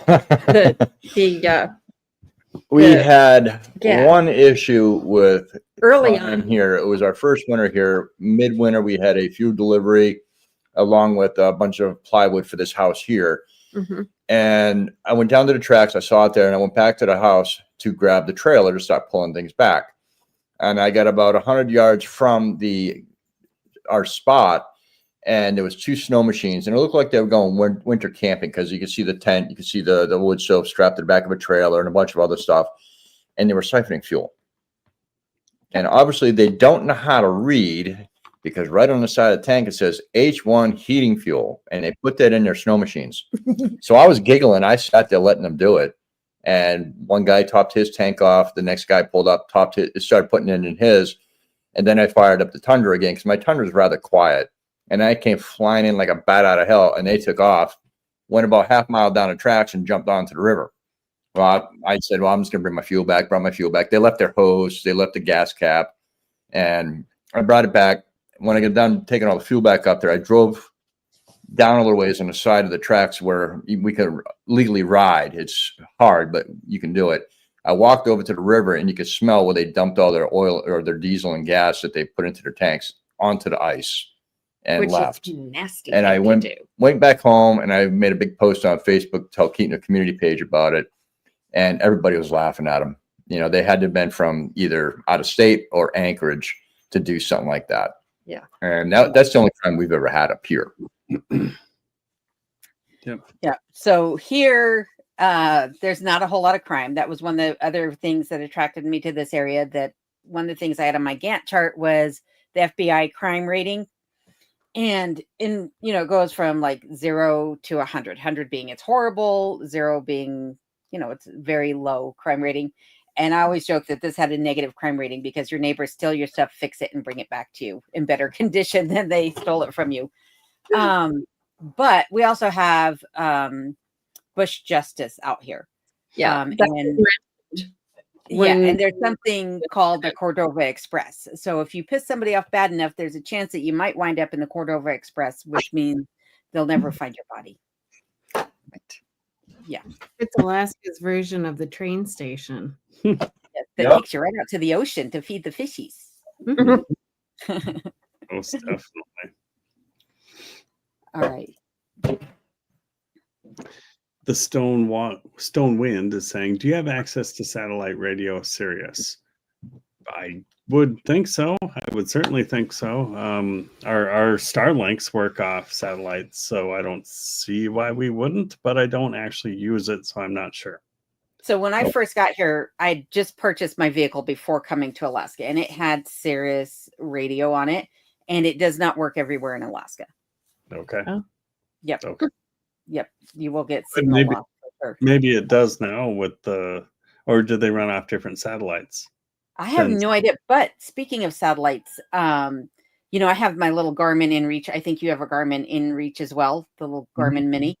And I travel with that everywhere. But the last time that I went into town, my iPhone actually worked as a satellite phone. Yes. You can only text with it, though. Well, at least on mine, you can only text with it. Yeah, you can text and it'll update your location. So like if you have, anybody who can see your location on your phone, they will be able to get an update on that like every 15 minutes or so. So that's a nice update on the iPhone, at least. It takes a little bit. I'll show you when you come up, Adam. You actually have to, when you bring it up on like a text, it'll actually show a little section of the screen at the top, searching for satellites. And then once it finds it, you got to kind of triangulate your phone towards it. It takes about a minute or two to connect, and then you can send a text. It takes about 2 minutes for it to send, and then you can get it back and forth. I was communicating with Scotty Finds Adventure on the train with that. Oh, okay. Very cool. Marquette Haynes, same question. I'm at 7,300 feet elevation here in Wyoming. And I know you said your elevation, but I missed it. Can you please say it again? Right now, we're at about 1.5 feet. Yeah. 660. 660, roughly. And I'm about 1,200. And I was at about 7,400 in Colorado. So it's a big difference. Yeah. And I'm not joking about the 1.5 foot thing either. It might be 6 feet. It's pretty close though. Let me see. Gary Green, how long have you all lived in Alaska? About the same time. All about the same. Yeah. Into our fourth winter. Yep. August of 2021. Mm-hmm. Yep. Same here. August 2021. And we were June of 2021. Oh, we've been here way longer than you guys. Way longer than the rest of us. We're all copycats. We just saw you do it and we're like, oh, we got to get on that. Yeah. Right. Got to be cool like they are. Yep. Truth Always 59 says, is it possible to drive all the way there from the States with a 40-foot driver RV? It absolutely is. Yep. Yes. Not a problem. I mean, Bring might be spare a problem. tires. Spare tires. Yep. Can you going into No. Canada? No. You have to go through Canada to do it. Mm-hmm. Devil Dog Pepper, do those of you in Alaska eat more hunted meat versus store-bought meat? It depends on if you're successful as a I would say if I had my druthers, I would never buy another piece of meat again. But yeah. Rob? Just takes one moose. But now, unfortunately, I have not had good luck hunting here yet. But we have a bad bear population, but I do have a couple of those in the freezer. Yep. Okay. Yep. I do have meat that I bought, and I agree. If I had my way, I would never buy another cut of meat again. It would all be hunted and fished. All it takes is one airboat ride alone. And there we go. There we go. Let's see here. Remember, if you have a comment or a question, I know I'm way behind still, but if you have a comment or a question, just put in a thumbs up before it or something. That usually helps us see it. Yeah. About that Bustle Life says, do you have Harbor Freight? We wish we had Harbor Freight up here. I wish I had about $1.5 million. I would start one up here. We do have a Beaver store in Fairbanks, so I just found out. A what? Beaver. Yeah, they're kind of similar. Alone, they make a lot of the Chinese diesel heaters, and they have look them up. VEVOR. Okay. It's worth looking at, definitely. Yeah. Yeah. The other thing we don't have up here is Tractor Supply. We have no Tractor Supply stores up here. Right. Nope. And Madunanda is saying, Adam, will you be building your home by yourself or using professionals? Are you insinuating that I'm not a professional? What? No, we will be building it on our own. We definitely will. Rob will help, and I will go and watch. Yeah. S. Roger says, how did you all meet each other? Well, I met Phyllis at Willow Rose. Willow Rose, yes. Sarah and I had been going in there, and then we were just talking one day, and YouTube came up. She goes, "Oh, we got a YouTube," and I said, "We got a YouTube," and after that, we just became really good friends, and then we met alone, through YouTube. Mm-hmm. Yep. Absolutely. Yep. And we've all met in person, so it's not like we only know each other through YouTube. We've all met in person. Now, we've not all three been in the same area together at once. That's yet to happen, but it's going to happen. Yeah, it will for sure. It will. Yep. Amy Pantaset. Oh, okay. Sorry, did I just skip over it? Sorry, Amy, I just totally missed your question. No. I'll get back to it. Oh, here we go. There we go. Amy Pant is saying, I know Alone has a dry cabin. Do you two also have a dry cabin? Yes, we have a dry cabin. Well, I guess we're half because we do have a septic system, but we only use it for draining the sinks and the tubs and the washing machine. But we have cisterns under the house, Yes. so we're halfway. Yep. And we get the water. We get our drinking water from a spring. The creek for the water for washing creek and for snow in the washing. winter. And snow in the winter for washing us and clothes and even dishes.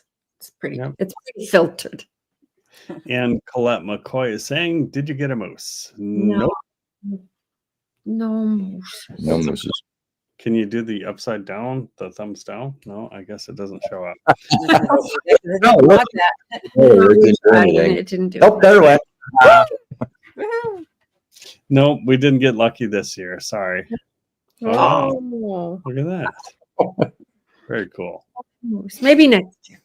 Mm-hmm. Surely next year. Oh yeah, we'll get one for sure next year. I'm not worried about it. D&D's Minnesota Farm says, "Do your trees pop when it gets really cold?" Yes, they it do. does. Yep. Most of the Yes. trees in our area have cracks in them at somewhere Yeah. along the line. Yep, they definitely do. That's a good question. Yes, they It do. is. Good. My bet. Adam and Phyllis, where do you live now? And is that the house you're selling? Yes, it is. We live at the north end of Willow, Alaska. And this is the house we'll be selling for sure. And every time we go to visit them, we pull onto that road and I say, "This is why they bought that house. It's so pretty." Well, it is. It's, we're 0.2 miles off the Parks Highway. Yeah. But we only have one other person that lives down here. So we are remote in that sense. Yet if I want to go somewhere, I can just go somewhere. Boom, It's- done. Yeah. It's a pretty cool, and there's nothing behind us or to the east of us. It's Mhm. very nice. Millboro Quilter, South Dakota. Phyllis, is there any particular items that you get excited to get a hold of through your thrift store job? I did answer her this, Oh. but I will answer everyone. Mm. Old books. Mm. The smell of old books. I don't bring any of them home because we don't have room, but I do touch and smell every old book that comes in. Nice. Marquette Haynes question. I know Alone has a guest cabin for visitors and family. Do any of you others have guest cabins for visitors to rent? We do not. We do. We do. Yep. As a matter of They have fact, we a had beautiful cabin to rent. this last weekend. Yeah. Yep. And it's Question. a darling cabin. Yep. Question from Terry Williams. Have each of you visited each other's property? No one has been to Alone's. Nope, Yep. we've not been to Alone's yet. We Yeah. were planning on it. They've been here, and I think alone. I think you've been to Adam and Phyllis's, correct? I've been to Adam and Phyllis's. Yep. You've got to get up here, my dear. Yep, I will. Definitely. That's on the plan. The caribou hunt and the dip netting. It's going to be a busy summer, but I'm looking forward to all of it. So I'm already nervous about it because I have a whole house to build, yet there's fishing and hunting that have to happen too. Right. So Well, remember, Alon is all- just going to have to come up and help us build the house so we can do Yeah. all the other stuff. there you go. Yeah, I'll just put in some time so that you can take some time off so that you can do some fun things. All work and no play makes you a dull boy. You got to remember that. Yeah. It's not- So Marguerite is asking what my first name is. I do not divulge my name on the channel at all. So you are more than welcome to call me Alone or Annie or anything you would like. You can call me any name under the book. Some of it won't make it through YouTube filter. So Nice. we call her Alone. yeah. Hey, Jason, good to see you in here, Jason. And Sean in Alaska is in here too. So Sean, I don't know if you're still in here or not, but if you are, if you could put in the chat what time your live stream is tomorrow, we would appreciate that. So everyone can pop on over and check out your channel and all the cool things you have going on your homestead. Or if somebody can drop a link Mm. at a flying critter. Mhm. All Abilities Homestead says, don't think the question was about the meat in general, just moose, and yes. I know a few Alaskan homesteaders who buy raised beef instead of hunting moose. Yep, and that's if you have to, but if it was up to me, it would be, I would harvest it myself. Yeah, And but then- the problem also is the price of Alaskan raised beef is through the roof. Oh my goodness. Mhm. Yes. Yes. But you can't blame them either, because you should look at the price of a hay bale. Oh, I have. My friend Danielle, who comes in every now and then, Danielle Summerfield from Summerfield Draft Horses and Farm, we were talking on one of her lives about prices of hay, and when I told her how much our hay is up here, she almost had a coronary. Mhm. Yeah. Marquette Haynes says, question, I live in very rural Wyoming. There's more cattle, elk, and pronghorns than people. Yes. Perfect. That sounds like not a bad place. Yeah. Yeah. And where I live, there's more wildlife than there are people. Very cool. I lived in a college town there, and even that seemed not overcrowded, and it was very pleasant. Yeah, you were in Laramie, right? Even Laramie.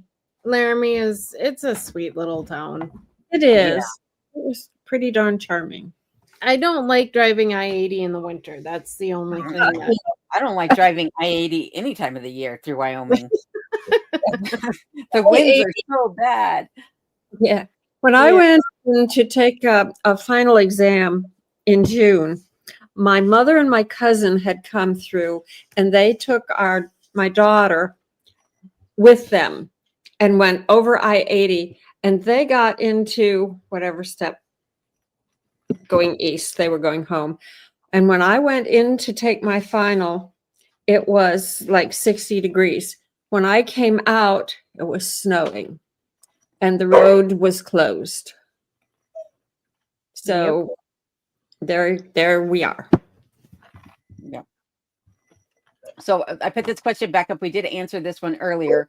But Phyllis, I know you said you were thinking about what you were going to have for dinner tomorrow night and looking for suggestions. Did you come up with anything?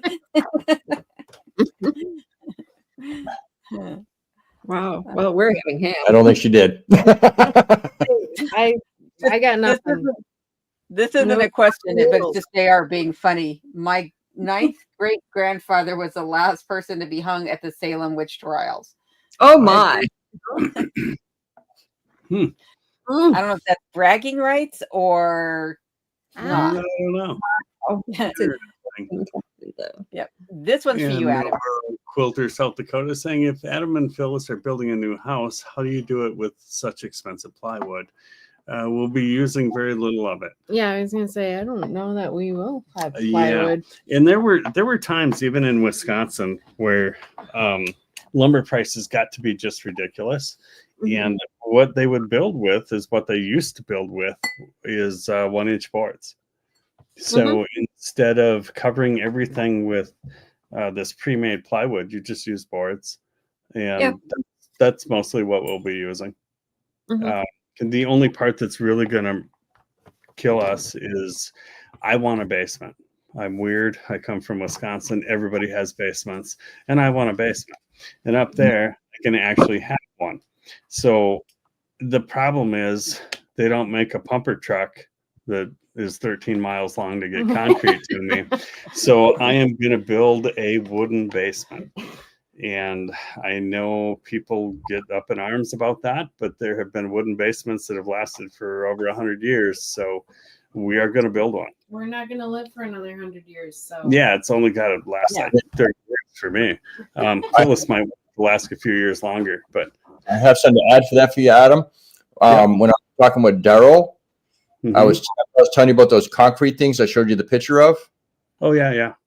Those are actually, I'm actually going to think about trying to get some of those for him for our root cellar. Okay. Because it's concrete and then like an inch or two of foam on the other side. So it's might actually work very good for a root cellar or a basement. Yeah, and you just do them with rebar, like 10 foot. Oh no, these are already formed. Yeah, but don't you still have to put the rebar in them? No. You can just I don't know why I did that, but you can just glue them up against the wood, and it gives an added extra protection for cold and keep the moisture out. Interesting. Okay. So give you that barrier. Yeah. Mhm. Mhm. Very Interesting. cool.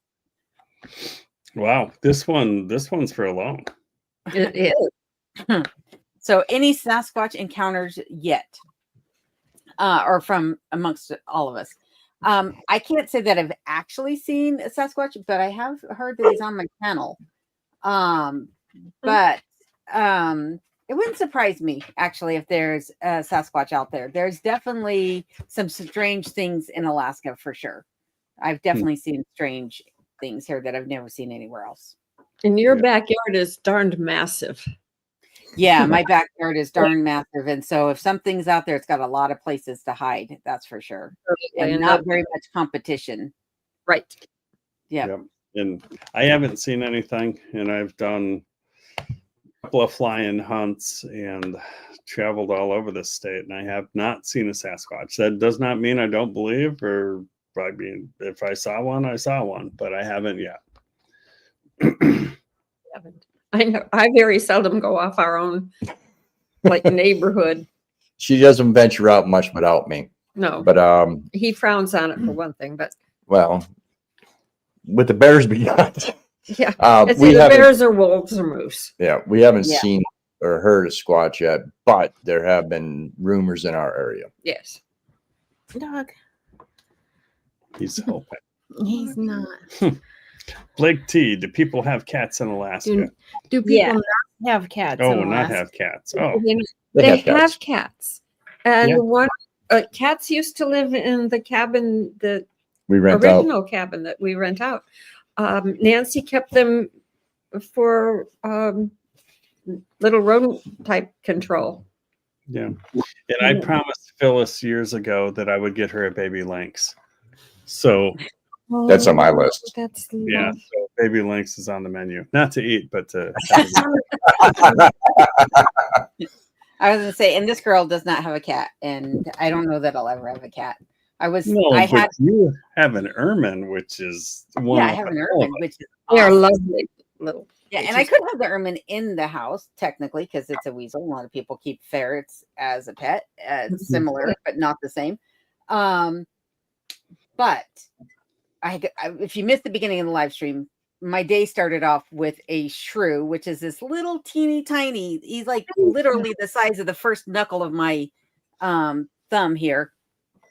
Rodent. It's not a rodent, actually. It's, I don't know what they're considered, but they're not rodents. Anyhow, the creature that looks like a rodent got into my house today, and I spent the whole day chasing this stupid thing around the house. And I was thinking maybe just get a rat terrier instead. Yeah. He'll get You them know? for sure. Yeah. So I was no help in that issue no, that you. I could care less. He could hear it when it was like walking on the floor, but he could care less. He wasn't bothered by it. He's just like, You just said, "Oh, so what?" he'd be laying on the floor and you'd see his head perk up like, I hear it. I'm like, come on, dude, do something. But no, he wasn't bothered by it. Probably because it's so tiny, you know. Yeah. To him, it's like, oh, it's just a critter. It's just a spider or something, you know. Yep. But Terry Williams asked, do any of you have some sort of part-time job? I have a full-time job, and Phyllis has a almost full-time job. Yep. Depends on if you call YouTube a job. Yeah. I will say for people that don't know, I mean, when it comes time to producing a YouTube video, that is a part to full-time job by itself. Yes, it is. Just something so simple as getting eggs out of the chicken coop. Well, that's not how that works. You have to go in there first, set up the camera first so you can film yourself coming in. Maybe have a camera on the outside filming yourself going in and a camera on you to film what you're doing. So, yeah, YouTube we love doing it. Don't get us wrong. We really slacked off this summer because we were too busy fishing. I'm not going to lie. That's like the dog ate my homework sort of excuse, but we were having fun. Yeah. We were just plain having fun this summer, and I don't regret it. I think if we took it more seriously, we would probably do better in it. But I have a feeling that the new project in our lives will It's take us. gonna make a difference. Yeah. Yes. Oh, question. Do any of you have livestock, milk cows, chickens, horses? We do not have livestock yet. We have chickens. We have, well, You have- livestock. When I think of livestock, I think of like They're listed in the list. and llamas and stuff, but we have chickens. We have chickens. I have But, nothing. but aren't Rob and Sarah, aren't you guys getting the miniature Highlands? I thought you were trying to get like a dozen. I've Not got to maybe get a a dozen, paddock but built we're- before I can do Yeah, that. we got to have a paddock. We've got to have a safe place for them. And then I got to figure out how to get him here. He's going to have to either come up on your boat or he's going to have to be airlifted in. Oh, they'll come up on my boat. They're miniature. I can haul like That or- 6. It's either that or I got to make a big harness for him that says "Guiding Eye Cow."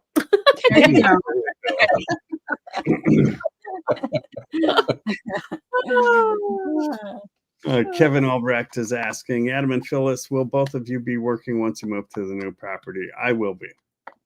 And Phyllis will be busy. Mhm. Just because someone doesn't have a job in the traditional sense does not mean that they're not working. Working Sounds like I'm gonna have Highlanders to take care I of. know she's going to be finding hay. Right. Making hay. And I say that, and Rob can attest to it as well. And I'm not sure about you alone, but having your own business is far more work Oh, Wait. than working a 9 to 5. And if YouTube is your life, you have far more work than A 9 to 5. A 9 to 5 by far. Because you don't leave it behind when it's 5 o'clock in the afternoon. Right. Right. It follows you throughout the whole day. Mhm. Oh yeah. Lord Metal. Love the name, by the way. Right. Question: how feasible is it in your experience to sell everything except for some clothes and buy it all once back in AK? To any or all of you, love these streams. It's totally feasible. It is, but it's going to be a lot more expensive I'd say bring what you physically can. unless you shop at thrift Bring stores. what you can. Yeah. And depending on what your wardrobe is at the time, buy clothes here. If you are an outdoorsman and you work outdoors and have a lot of that kind of activity, hunting and creating things and building and fixing and mending and gardening, bring your clothes. Yeah. If you have a job and you go to work 9 to 5, buy new clothes here. But Yeah. we'll go through a lot of clothes here. I You'll go burn through through a at least lot of 1 or 2 clothes. pairs of pants every month up here. Mm-hmm. I can incentivize that a little bit too for you. So you can buy a 16-foot enclosed extra high trailer like we did in Wisconsin, right? You can buy that for about $6,000. You can fill that with all your stuff, get it here, and then 2, 3, 4 years later, you can sell that trailer for $2,000 at least, more than you paid for it. So that is the other thing about Alaska. Whatever you bring up here, you can sell for more than you paid for it in the lower 48. Definitely. Absolutely. Very good point. Because we contemplated selling the truck when we got, when we were still down south when we got here. And then when we got here, we're like, nah, because we could have got about 40, 45 for our truck when we got it because it didn't have the mileage it's got now. Right. But But- then we'd have to buy a new one. Yeah, then we liked the truck so much. We did a great job getting here, fully loaded with that big old V8 in it. We still get 17 miles to the gallon, fully loaded. Yeah. And it serves us well. Yep. The other And thing is there might be things that you currently have that you just can't get up here, right? Or as I mentioned, are just way too expensive to replace. But yeah, there are things that I wish I had brought with me that I'm sad that I sold or I didn't bring. A lot of it is tools because I didn't bring all of my tools. And some of it is furniture because furniture is expensive up here. And if you want quality furniture that's going to last, it's outrageous. I can't even begin to look at furniture. Right. It's crazy. Now, I will caution you on one thing with that is I found out the hard way. that, because that's how I learn, is that a lot of the things that served you well back in, let's just use Wisconsin, for instance, will not serve you worth a darn in Alaska. So when I came up here, I bought a motorcycle and a side-by-side and the wrong snow machine. And all of those I sold. Where the side-by-side went is absolutely, I get to use it on occasion now, and it's absolutely perfect for that area, but not for what I wanted to do. So I would really give yourself a little bit of time and figure out what it is you're going to do in Alaska before you purchase anything. And I definitely wouldn't bring any of that stuff up here. Yeah. And we get the side by side. We love it. Yeah, we do. I can drive. Yeah, I can drive that thing. Actually, we've been using it the last couple of weekends. So yes, absolutely. Yep. Mm-hmm. Popadope asks, are there cell phones up there, and do cell phones charge more? I think maybe cost more. Maybe that's what they mean. Yeah, we totally use cell phones. I'm not smart, and I'm still on Verizon because we have this old plan that is grandfathered in that is unlimited time and minutes and whatever. But actually, AT&T is a far better provider up here, from what I've heard. Yep, It's excellent. Where Sarah and I are, we have to have a cell phone booster. We use WeBoost to even get a signal, unless I'm standing on the roof of the house, or if I go a quarter mile that way, or a mile up the hill. Yeah, and mine is spotty at best on my property. And I use a local company that's in this area of Alaska. But what's funny is along the Richardson Highway and along the Glen Highway, for big stretches of it, I have no signal whatsoever. None. So, yeah. We haven't had a signal problem on the highways that we travel yet. Yeah. You know, Paula. Yeah, she's just stirring the pot. It's dark out, Paula. We're not going out there. And if anything, it's gone down. Yeah, it definitely hasn't gone up, Paula. It's probably gone down. Yeah, ours is going down. AK Froggy at Alaska Cut the Cord, just checking in. Where are you buying? I purchased a piece of property 13 miles north of Talkeetna off the railroad system. Close to Rob. Yep. PTL Fabrication, what brand solar system do you run? I've got what's it called? Montana. We bought all our stuff, like our panel holder is by Montana Solar. The panels, I have no idea. The inverter is a Magnasign, and the batteries, I don't remember. And we use a hodgepodge of stuff. I used to do solar and stuff like that on boats down in Florida. So I just brought my knowledge with me, knowing that I can mix and match everything. That's what I've done, and it's worked extremely well for us so far. Kathleen McKinney. Question, Rob. Have you ever done a tour of your building in your compound? I see so many structures, but I guess the best time is in the summer, so you can show everything inside and out.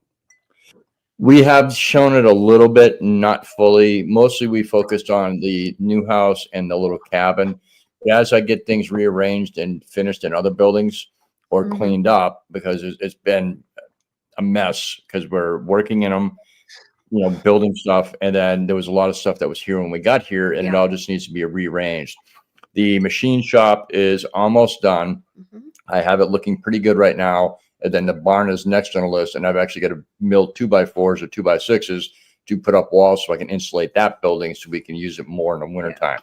Next winter, I'm hoping to be able to be out there doing a lot more woodwork, like milling custom tables and doing a lot more wood turning. The barn is a simple structure. It's pole barn. It's a pole barn, and it's board and batten without the battens. In some places. In some places. He added battens to one outside wall. Some of them were already there, but mostly it still needs to be tightened up.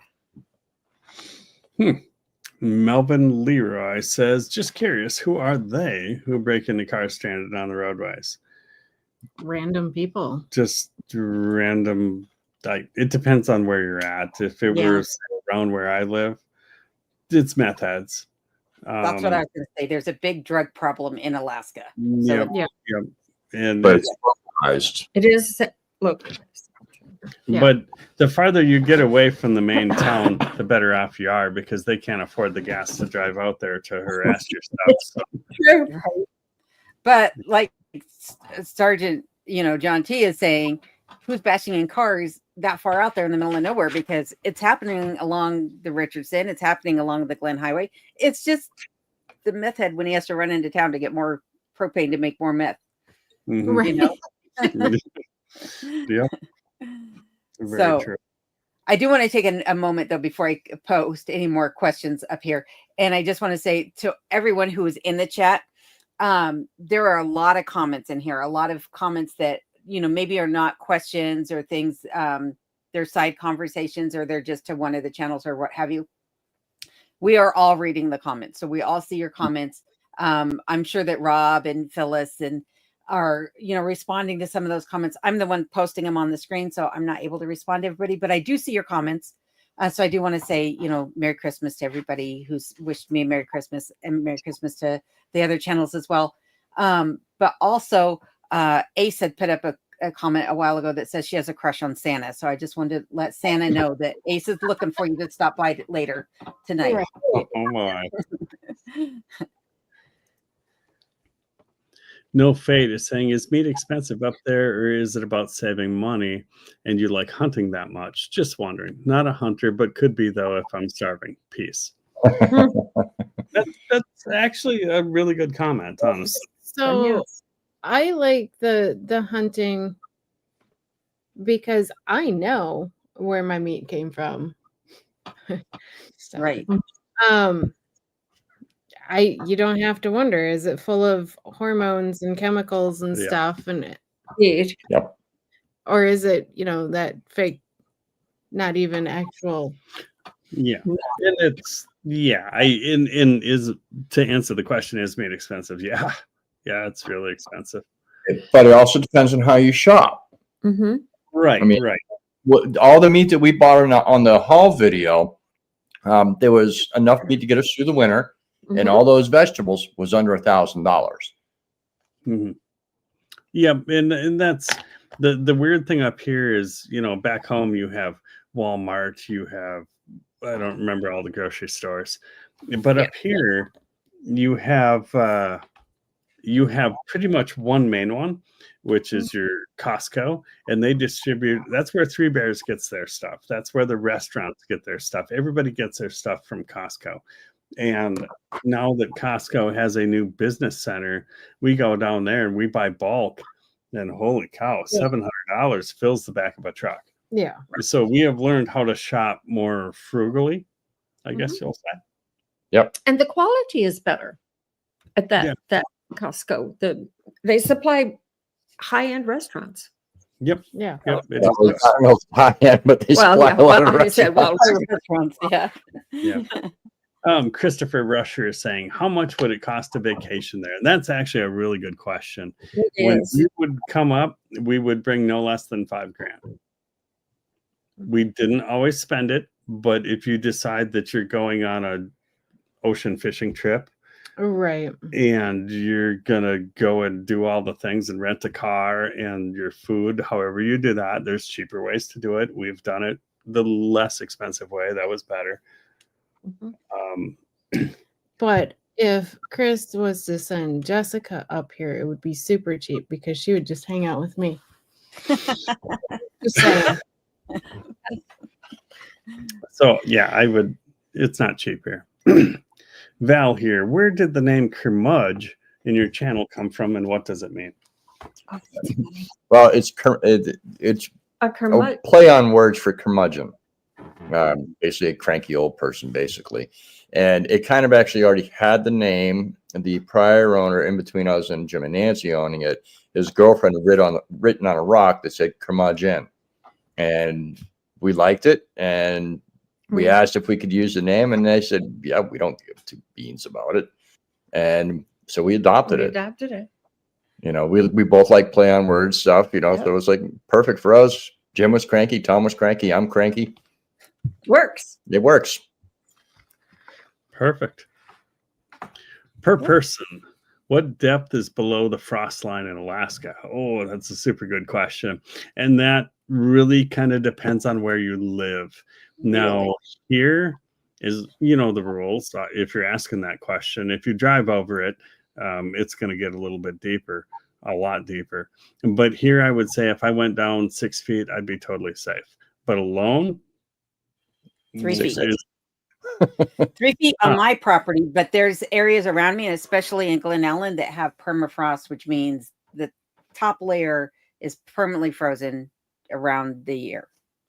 So, but here it's a 3 foot depth, and you have ice under the ground in the middle of summer. Okay, but what he's asking is, like, in Wisconsin, if you're gonna put something down on the ground, it's got to be, say, 3.5 to at least 4 feet, because that way it's below the frost line. So you always. I don't know. I will tell you that in my basement, which is was fully insulated. I took all the insulation out for reasons you'd have to go back and watch on my channel to figure out why I did that. But while the basement was fully insulated, the pipes would freeze. I don't think they were freezing in the basement. They were freezing because there's no incoming water. It's just the water's exiting. They were freezing below grade. Okay. Yeah, below grade. So I don't honestly know. I do know that, at 3 feet, you're hitting frozen ground in summertime. So, and the ground here, like at ground level, so at surface level, is frozen solid by October 1st. Okay. Yeah, so there's pretty much perfect. certain depth down, even at your place alone, would you hit frost? Say that again. You'd never At a certain depth down, even at your place, like, say, I don't know how deep your basement walls actually are into the ground. Say they're 5 feet. If you went 6 feet, would you hit frost? Is there permafrost a certain ways down? Yeah, I think that there is. Like when I dug out the 2 pits for the new outhouses, I don't know if we hit any frost in those particular areas. I know when I did my mailbox, I hit frost, and that was at the road. But my basement is 8 feet deep. Oh, it is. And it's always, and even though I took out the insulation out of there, I do have reflectix up on the rafters, right in the ceiling. But even when I had insulation in there, it was always in the wintertime at freezing or below in the basement. Okay. Yeah. So even though you guys have, your homes are raised up and you have skirting around your homes, right? And you're saying, our pipes aren't freezing or whatever. And mine is, enclosed, below grade and insulated on the top. And actually one corner of it's insulated on the walls as well. It's always freezing down there. And I have a actual thermometer and a digital down there that both read the same. No. Yeah, so I can set a quart size jar of water down there. It doesn't matter at what level on the ground or halfway up or up top, it is frozen by the next morning. If I set it in there at night and go down the next morning, it's frozen solid. Wow. Yeah. So, and even things in my cabin, because like I said, a lot of times I don't turn the heat on in here because I like it cold. But I could have just the oil burner running at 50 degrees, and I could have stuff in the front of the cabin where the ice box is sitting on the floor, and it'll be frozen come morning. Oh my. Yeah. Nope. Yeah. So, and it doesn't mean that it's cold in that area of the cabin per se, like to walk into that area. It's not like you can see my breath. It's just that it's cold on the floor, because the cellar's cold. Wow. So I don't like cold feet. Yeah. I've tried to find information on the frost line in Alaska, and I've heard everything from half a mile, 2 miles down, and I don't know that that's accurate. I don't know. But in this area, I'd have to ask somebody to find out. So, Okay. Yeah. It depends on a lot of things. Richard Beck, are there deer in Alaska? Not on the mainland of Alaska, but on some of the islands there are deer. Yes. Yep. Sitka blacktail. Yep. Mhm. Kevin Albrecht, when you move and start building your new house, what are you planning to live in while the house is being built? This is a good question. There's two options there. We're actually this weekend we are going out to build a temporary shelter, and Rob and Sarah have been generous enough to offer us their spare cabin to live in as well. So we have options. Good to have options. yeah. Mm-mm. Oh. Mountain mariner shrews are the smallest of the mammals. They're often mistaken for mice, but are insectivores, not rodents. And they're also venomous. They're the only venomous creature in Alaska. So they're not dangerous or anything, but it will cause quite some irritation if you happen to get bit by one. But yeah, they are tiny. They're like this. Yeah. Little bitty things. Cheryl Swafford, question: can you keep large roadkill? In Alaska, we have what we call the road call list, and what happens is you get on that list. I believe it's got to be with another household, and you get put on the roadkill list. So if a moose gets hit and your name comes up and they call you, you have like 30 minutes to get there and get that moose off the road, or they call the next person, and then they'll never call you again. No, So they move. It's 30 minutes. I thought it was 4 hours. it might be. I It's- don't know. I'm not on the list. It might Yeah, I'm not depend on where you are, because around here it's not that long. It's less than 4 hours. But maybe out by you, because it's spread out more. Yeah, maybe. Could be, And we can't get on the list at all up here because we're not, well, there's only one family One up here right family. now. Maybe once Adam and Phyllis are up this way, we may be able to get on to one for the train. But if it goes to town, we can't get it because we can't get to town. Mhm. Right. That'll be cool. Mhm. Ashley Morales, question: what is the most difficult part of living in Alaska? Alone? See, I'm I the hit worst you. person to ask these questions because I don't know. I take everything in stride. So, I'm really the worst person to ask, like, what do you not like, or what do you miss, or what's the most difficult part? Because to me, it's like it all comes with the territory. What's the one thing that I struggle to do? I don't know. I think it depends on if that question is right 24 hours after I moved here or 4 years after I've lived here, because it definitely changes.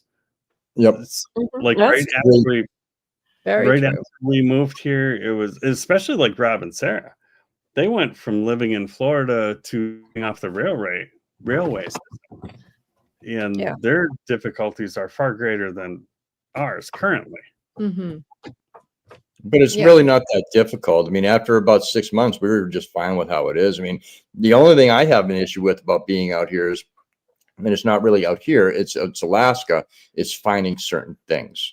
Like as of today, I have not been able to find true black powder for my black powder rifle that I'm building because I can't use synthetic in it. The synthetics don't work in a flintlock very well. So I have to track down real black powder, or I have to start making it. So it's little things like that it make it difficult to find certain things. And it's just, that's right now, that's the one thing I can't find that I want. I would say, I guess, like most difficult part of living in Alaska, if you're not somebody who's used to doing all these things, right? Like you're not used to having to clean your roof off. You're not used to having to clean your chimney out. You're not used to having to shovel snow or drive in snow. Those type of things that can make life very difficult here. Learning to adjust to a new way of life. I had never used a wood stove before coming to Alaska, so I had to learn how to use it. I had to climb up on my roof, which I do all the time, to clean my chimney. I just don't show it in the channel anymore because it freaks people out when they see me up there. But it just comes, like I said, with the territory. After a while, you become accustomed to these things, and they become second nature. So, yep. Mm-hmm. Yeah, and it was definitely the initial shock of it for us because we had never heard of any place getting 20 feet of snow. How do you deal with 20 feet of snow? And we learned the hard way, like we do. So we should change it to learn it. We did because we don't have plows, we don't have anything like that. But at the same time, you had it easier because you had all that. Yeah, yeah. And if I can get out to the road, I can stay alive. So, yep. Yeah. Yeah, and for me, like that first winter here, I planned in advance for the upcoming winter. I bought 6 to 8 months worth of groceries. I just had how do you say it? Come to terms with the fact that I was going to be snowed in for the winter because I didn't know anybody in the area, so I didn't have somebody to come plow my driveway. I don't have a plow. Didn't even have my pickup truck up here at that time, so I just came to terms with the fact that I'd have to be living in the cabin for 6 to 8 months without talking to anybody else or seeing anybody else. And to be honest with you, I loved it. Absolutely loved it. So I was going to say your comment about planning ahead worked. I had a seasonal property in upstate New York. And one time we came in for the Christmas break and we drove in. We said, well, we're not going to go into the driveway. It's down. The snow is very deep. And we pulled into a little pull off and we got into the house and we had a peaked roof with just a mattress on the floor for the bedroom upstairs.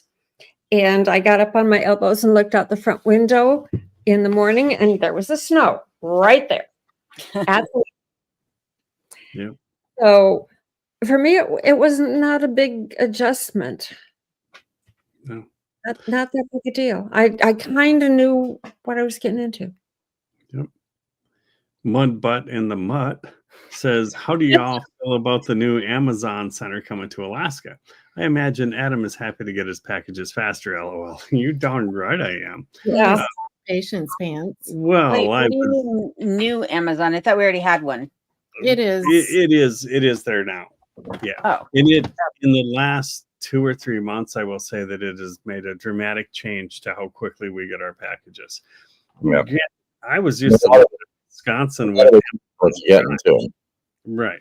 Yeah, totally does. And I was used to getting everything next day. It was awesome, especially since I've got the patience of a gnat. And then I get up here and it takes like sometimes 2 months to get something. It was unbearable. So yeah, I'm super excited about it. Silver Maple Hill says, what did each of you do for employment before moving to Alaska? I was a cutting tool salesman for Mars Industrial Supply out of Minneapolis. Phyllis? I worked in cheese factories. I liked That's like working at your favorite hobby. Right? That's what I was just going to say. And I was a shipwright most of my life. And I was retired. And I was in procurement. I did purchasing. Nice. I do that now. Yeah. You can have it. I don't like purchasing. It is not my cup of tea.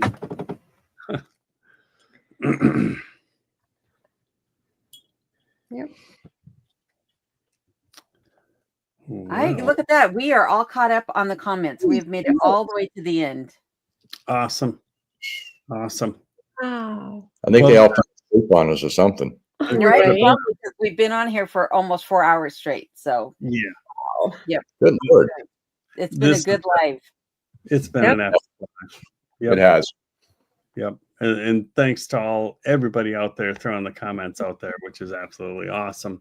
If we didn't read your comments, we hope you understand why. We do what we can in these. There's one more. Ira Handworker. To me, an advantage of living in a rural food desert area is that I have learned so many cooking skills of preparing ethnic foods I crave. Nice. That is Yeah, that awesome. is one thing too. I cook a lot of ethnic foods here because I can't get them. Yep. And Yeah. that's last year I was making a lot of Asian food last year. This year I'm not sure what I'm trying making this year. I don't know. But it's always good. Yeah. It's a good. Yeah, and that's a question for Sarah. Where in New York? North of Binghamton, south of Syracuse. Norwich. Norwich. She just assumes Nobody knows knows what Norwich. And I grew up just outside of town on a farm, family owned. My Yeah. dad. Sergeant John. Oh, sorry, I thought you were done. My bad. I'm done now. Sergeant John is asking us to ask them a question. I guess if I had a question for the viewers, is put in the comments or in the chat for us the things that you would like to see on our channels. It's something that either we're currently doing or that you haven't seen that you would like us to do more of or incorporate into our channels. Yeah, that's very good. Yeah. Yeah, as you know, our channel is about to take a sharp 90 degrees from where we've been going. Hopefully you like that. I guess I don't really have a choice, but our channel is going to change a lot. Rob and Sarah? What do you want to hear? We'd like to see what everybody would like to see also, but I mean, we're just going to keep plugging away what we've been doing, but we're always open for suggestions for other things. Absolutely. If you have questions, I do delve into other things, like I did a little the gold painting and stuff like that, but I don't know if people enjoyed it. I mean, it got comments, but I don't know if people want to see more of it. I will be processing the bear hides and stuff like that. Hopefully that's what people want to see. And I am toying with starting a second channel attached to this one for just doing outdoor stuff, because I know a lot of people are not going to want to see a lot of that. So. Alone? I'm sorry, I got lost reading the comments. Alone is still thinking about an airboat trip. Yeah, I am actually. Hey, What was the question? Old school Alaska. I would like to see you get a new neighbor. Oh. Yes, so guy. His name starts with A. Heck yeah. No, that works. Was I Yeah, supposed to be what we wondering need to do- what I'm going to be doing on my channel? Same thing I always do. Yeah. But I do see people say they would like to see more of my cooking. So, and maybe they're saying that to everybody, right? Cooking on the channels. I think about it all the time. It's like, I'm making dinner. I should be making something and showing it for the channel. But this year, because I didn't go grocery shopping in the fall, I've eaten through almost all of my vegetables. I think I have some okra and some peas in the freezer, and that's it. Oh, you got to go to the store. I saw Gotta go to the store. Those freezers you've got, are they getting empty? Well, kinda. There's a lot of meat still in them. One of them is halfway full of ice for the ice box, but I have a lot of meat. I have a lot of protein, but I don't have much left in the way of fish and vegetables. I mean, fruits and vegetables, fish and vegetables. I have plenty of fish, but no fruits and vegetables. I have some plums in there, a couple lemons, a couple limes, and just some okra and peas. Oh, and some cranberries, high bush and low bush cranberries. Green. What about those fancy cranberries in the can? Those are the best. Mm-hmm. I don't have any of those. Oh, those are my favorite. Yes. Heck yeah. I did see another question in here, though. That was not the question. But somebody asked me if I was going to buy a sawmill. And well, you're going to see it. You're going to see it in videos coming up. How I'm going to do that. You just spilled the beans, bud. You're going to see it. I didn't say that. You see it. Well, that's true. Dave Fisher says, do you think Bigfoot exists in Alaska or anywhere else? I don't know. The government says it doesn't, so it probably they're quite prevalent. Probably prevalent, yes. Oh, goodness. I was going to say, everyone seems to say that he's on my channel, so I'm assuming he exists. Yes. Well, and like for alone, your cooking videos do astounding. And when I do cooking videos, I swear, it's like nobody sees it. It's like I publish it, but it doesn't go anywhere. Right. Well, I don't know that my cooking videos do astounding. When I look at my analytics on my channel, my cooking videos are like a quarter of the views that an average video gets. So like if an average video gets, say 10,000 views, then they're only getting, 1,000 views or 2,000 views. It's not good. So incorporating it into my videos works, but doing it as a standalone, they don't get recommended. YouTube doesn't know what to do with it. They're like, you're a vlog. Why are you doing a cooking show? Right. Right. Yeah. You got to eat here. I just heard yesterday that the price of oxtails is going up dramatically, and I think that's due to your video. Probably. Because everyone, There's got to be a reason for it. Either that or they think it's in scarcity because they're like, there's only one tail per ox, which is a cow, by the way, folks. If you don't know what oxtails are, they're just from the cow's tail. But they're a delicious cut of meat. I actually wish the stores, not only in Alaska, but everywhere in the United States, sold nose to tail. Mm-hmm. Yeah. Sell it all, because there are so many cuts of meat out there on the animal, whether it's a pig, whether it's a cow, that are useful that we don't see in the grocery store. No, they do. They just call them hot dogs. I don't want to eat it all mashed up with all the other cuts. I want it separately. All right. So S. Rogers says, how does YouTube regulate your content? Not sure how they do it, but they do it. I mean, that's how our channel blew up. But we did something right with their little rules and regulations, and bam, they rocketed us up. But at the same time, if I went out and I put a gun on my channel or something like that, they could take me down. Mm-hmm. Not just with removing my channel, but also by limiting my views. Mm-hmm. Yep. Yeah. On the videos where I have shown me actually shooting a gun or shown my kids shooting the guns when they were here, or talked about my guns, you have to go through this whole questionnaire thing when you upload your videos, and you have to say, am I discussing anything harmful? Am I showing firearms? Am I showing firearms in this way, that way, or the other way?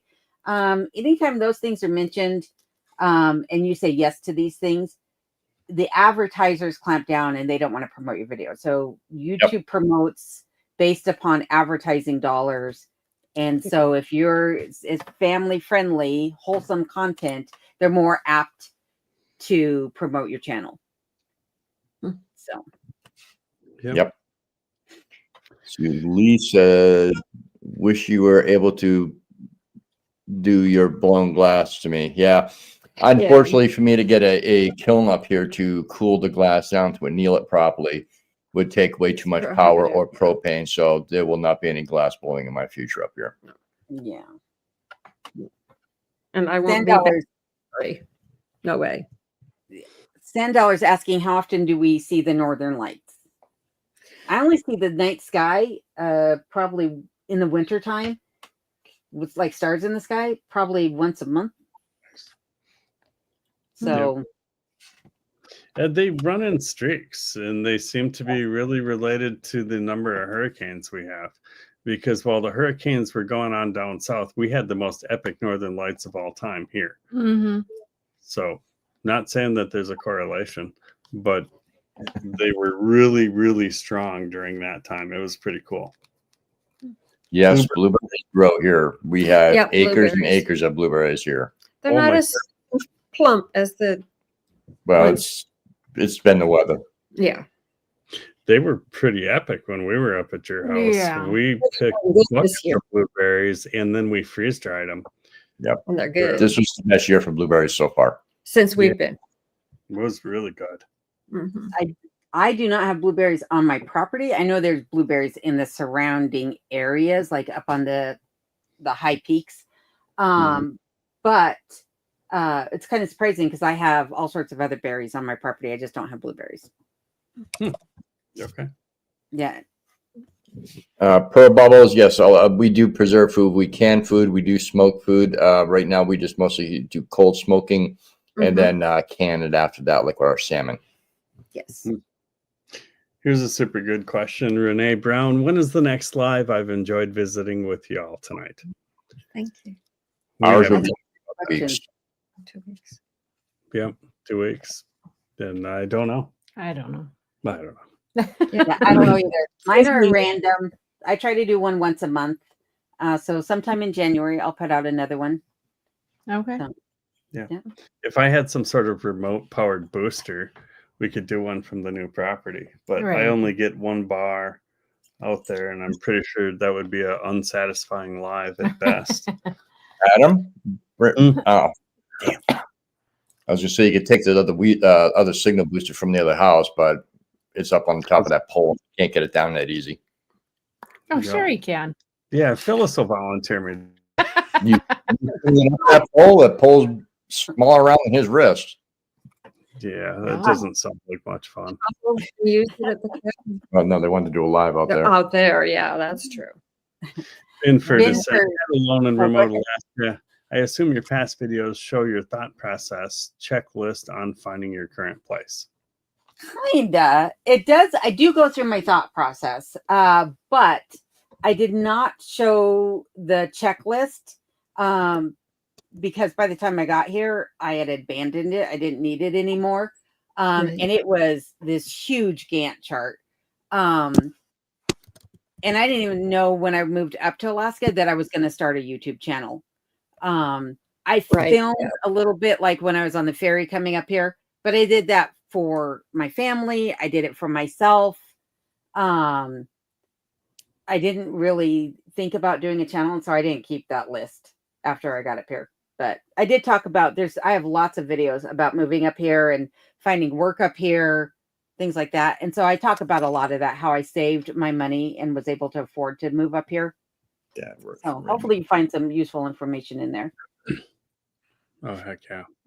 Bob Oh, Top, okay. question at Curmudgeon. I'll send you real black powder for your rifle, but I'm not sure if it would be okay to ship something like that.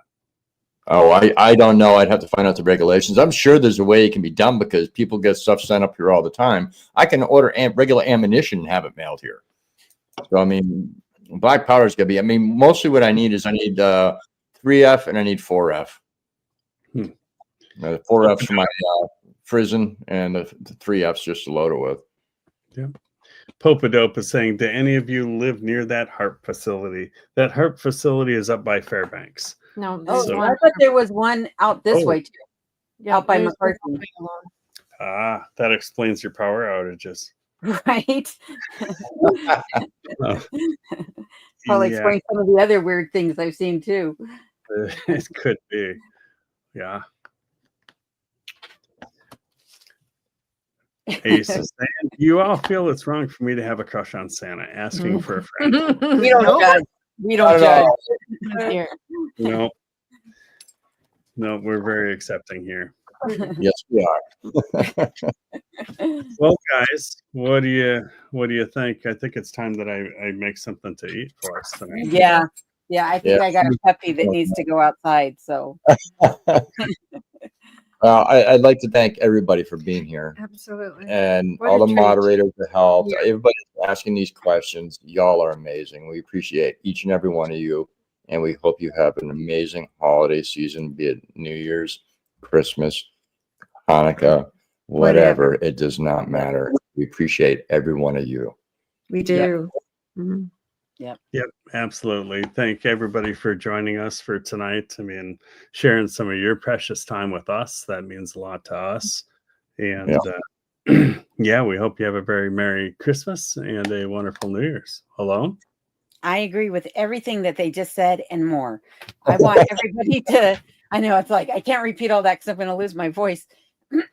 But I do want everyone to have a very Merry Christmas, Happy Holidays, no matter what holiday it is you celebrate. Happy Hanukkah, Happy Kwanzaa, Happy everything.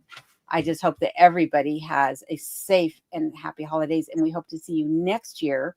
I will have another video out for you this week. I'm not sure when you guys' next videos release, if it'll be at your normal times or at random, but we hope to see you in the comments of those videos, and we hope to see you on our next live streams as well. Definitely. Yes. And Sarah and I'd also like to thank all those who sent in the Christmas cards and stuff like that Oh, as well. just We really appreciate lovely it. things. And a lot of them are behind us next to the Right. gifts that are behind us as well. Just And lovely. we also want to thank all of our moderators and anybody who subscribed to the channel tonight or became a new member or gifted memberships to others or gave super thanks, anything like that. We appreciate all of you. Yep. You guys rock. You guys are amazing. Yes. Thank you for being here. It means as much to us as it does to you. Oh, maybe more. It's really special. Yeah, it is Okay. special. So this is Adam. And Phyllis. Rob, It's Sarah. And alone. All of us from Alaska wishing you a very Merry Christmas and Happy New Year. We love Good you. night, all. y'all. Good night. Bye. Bye.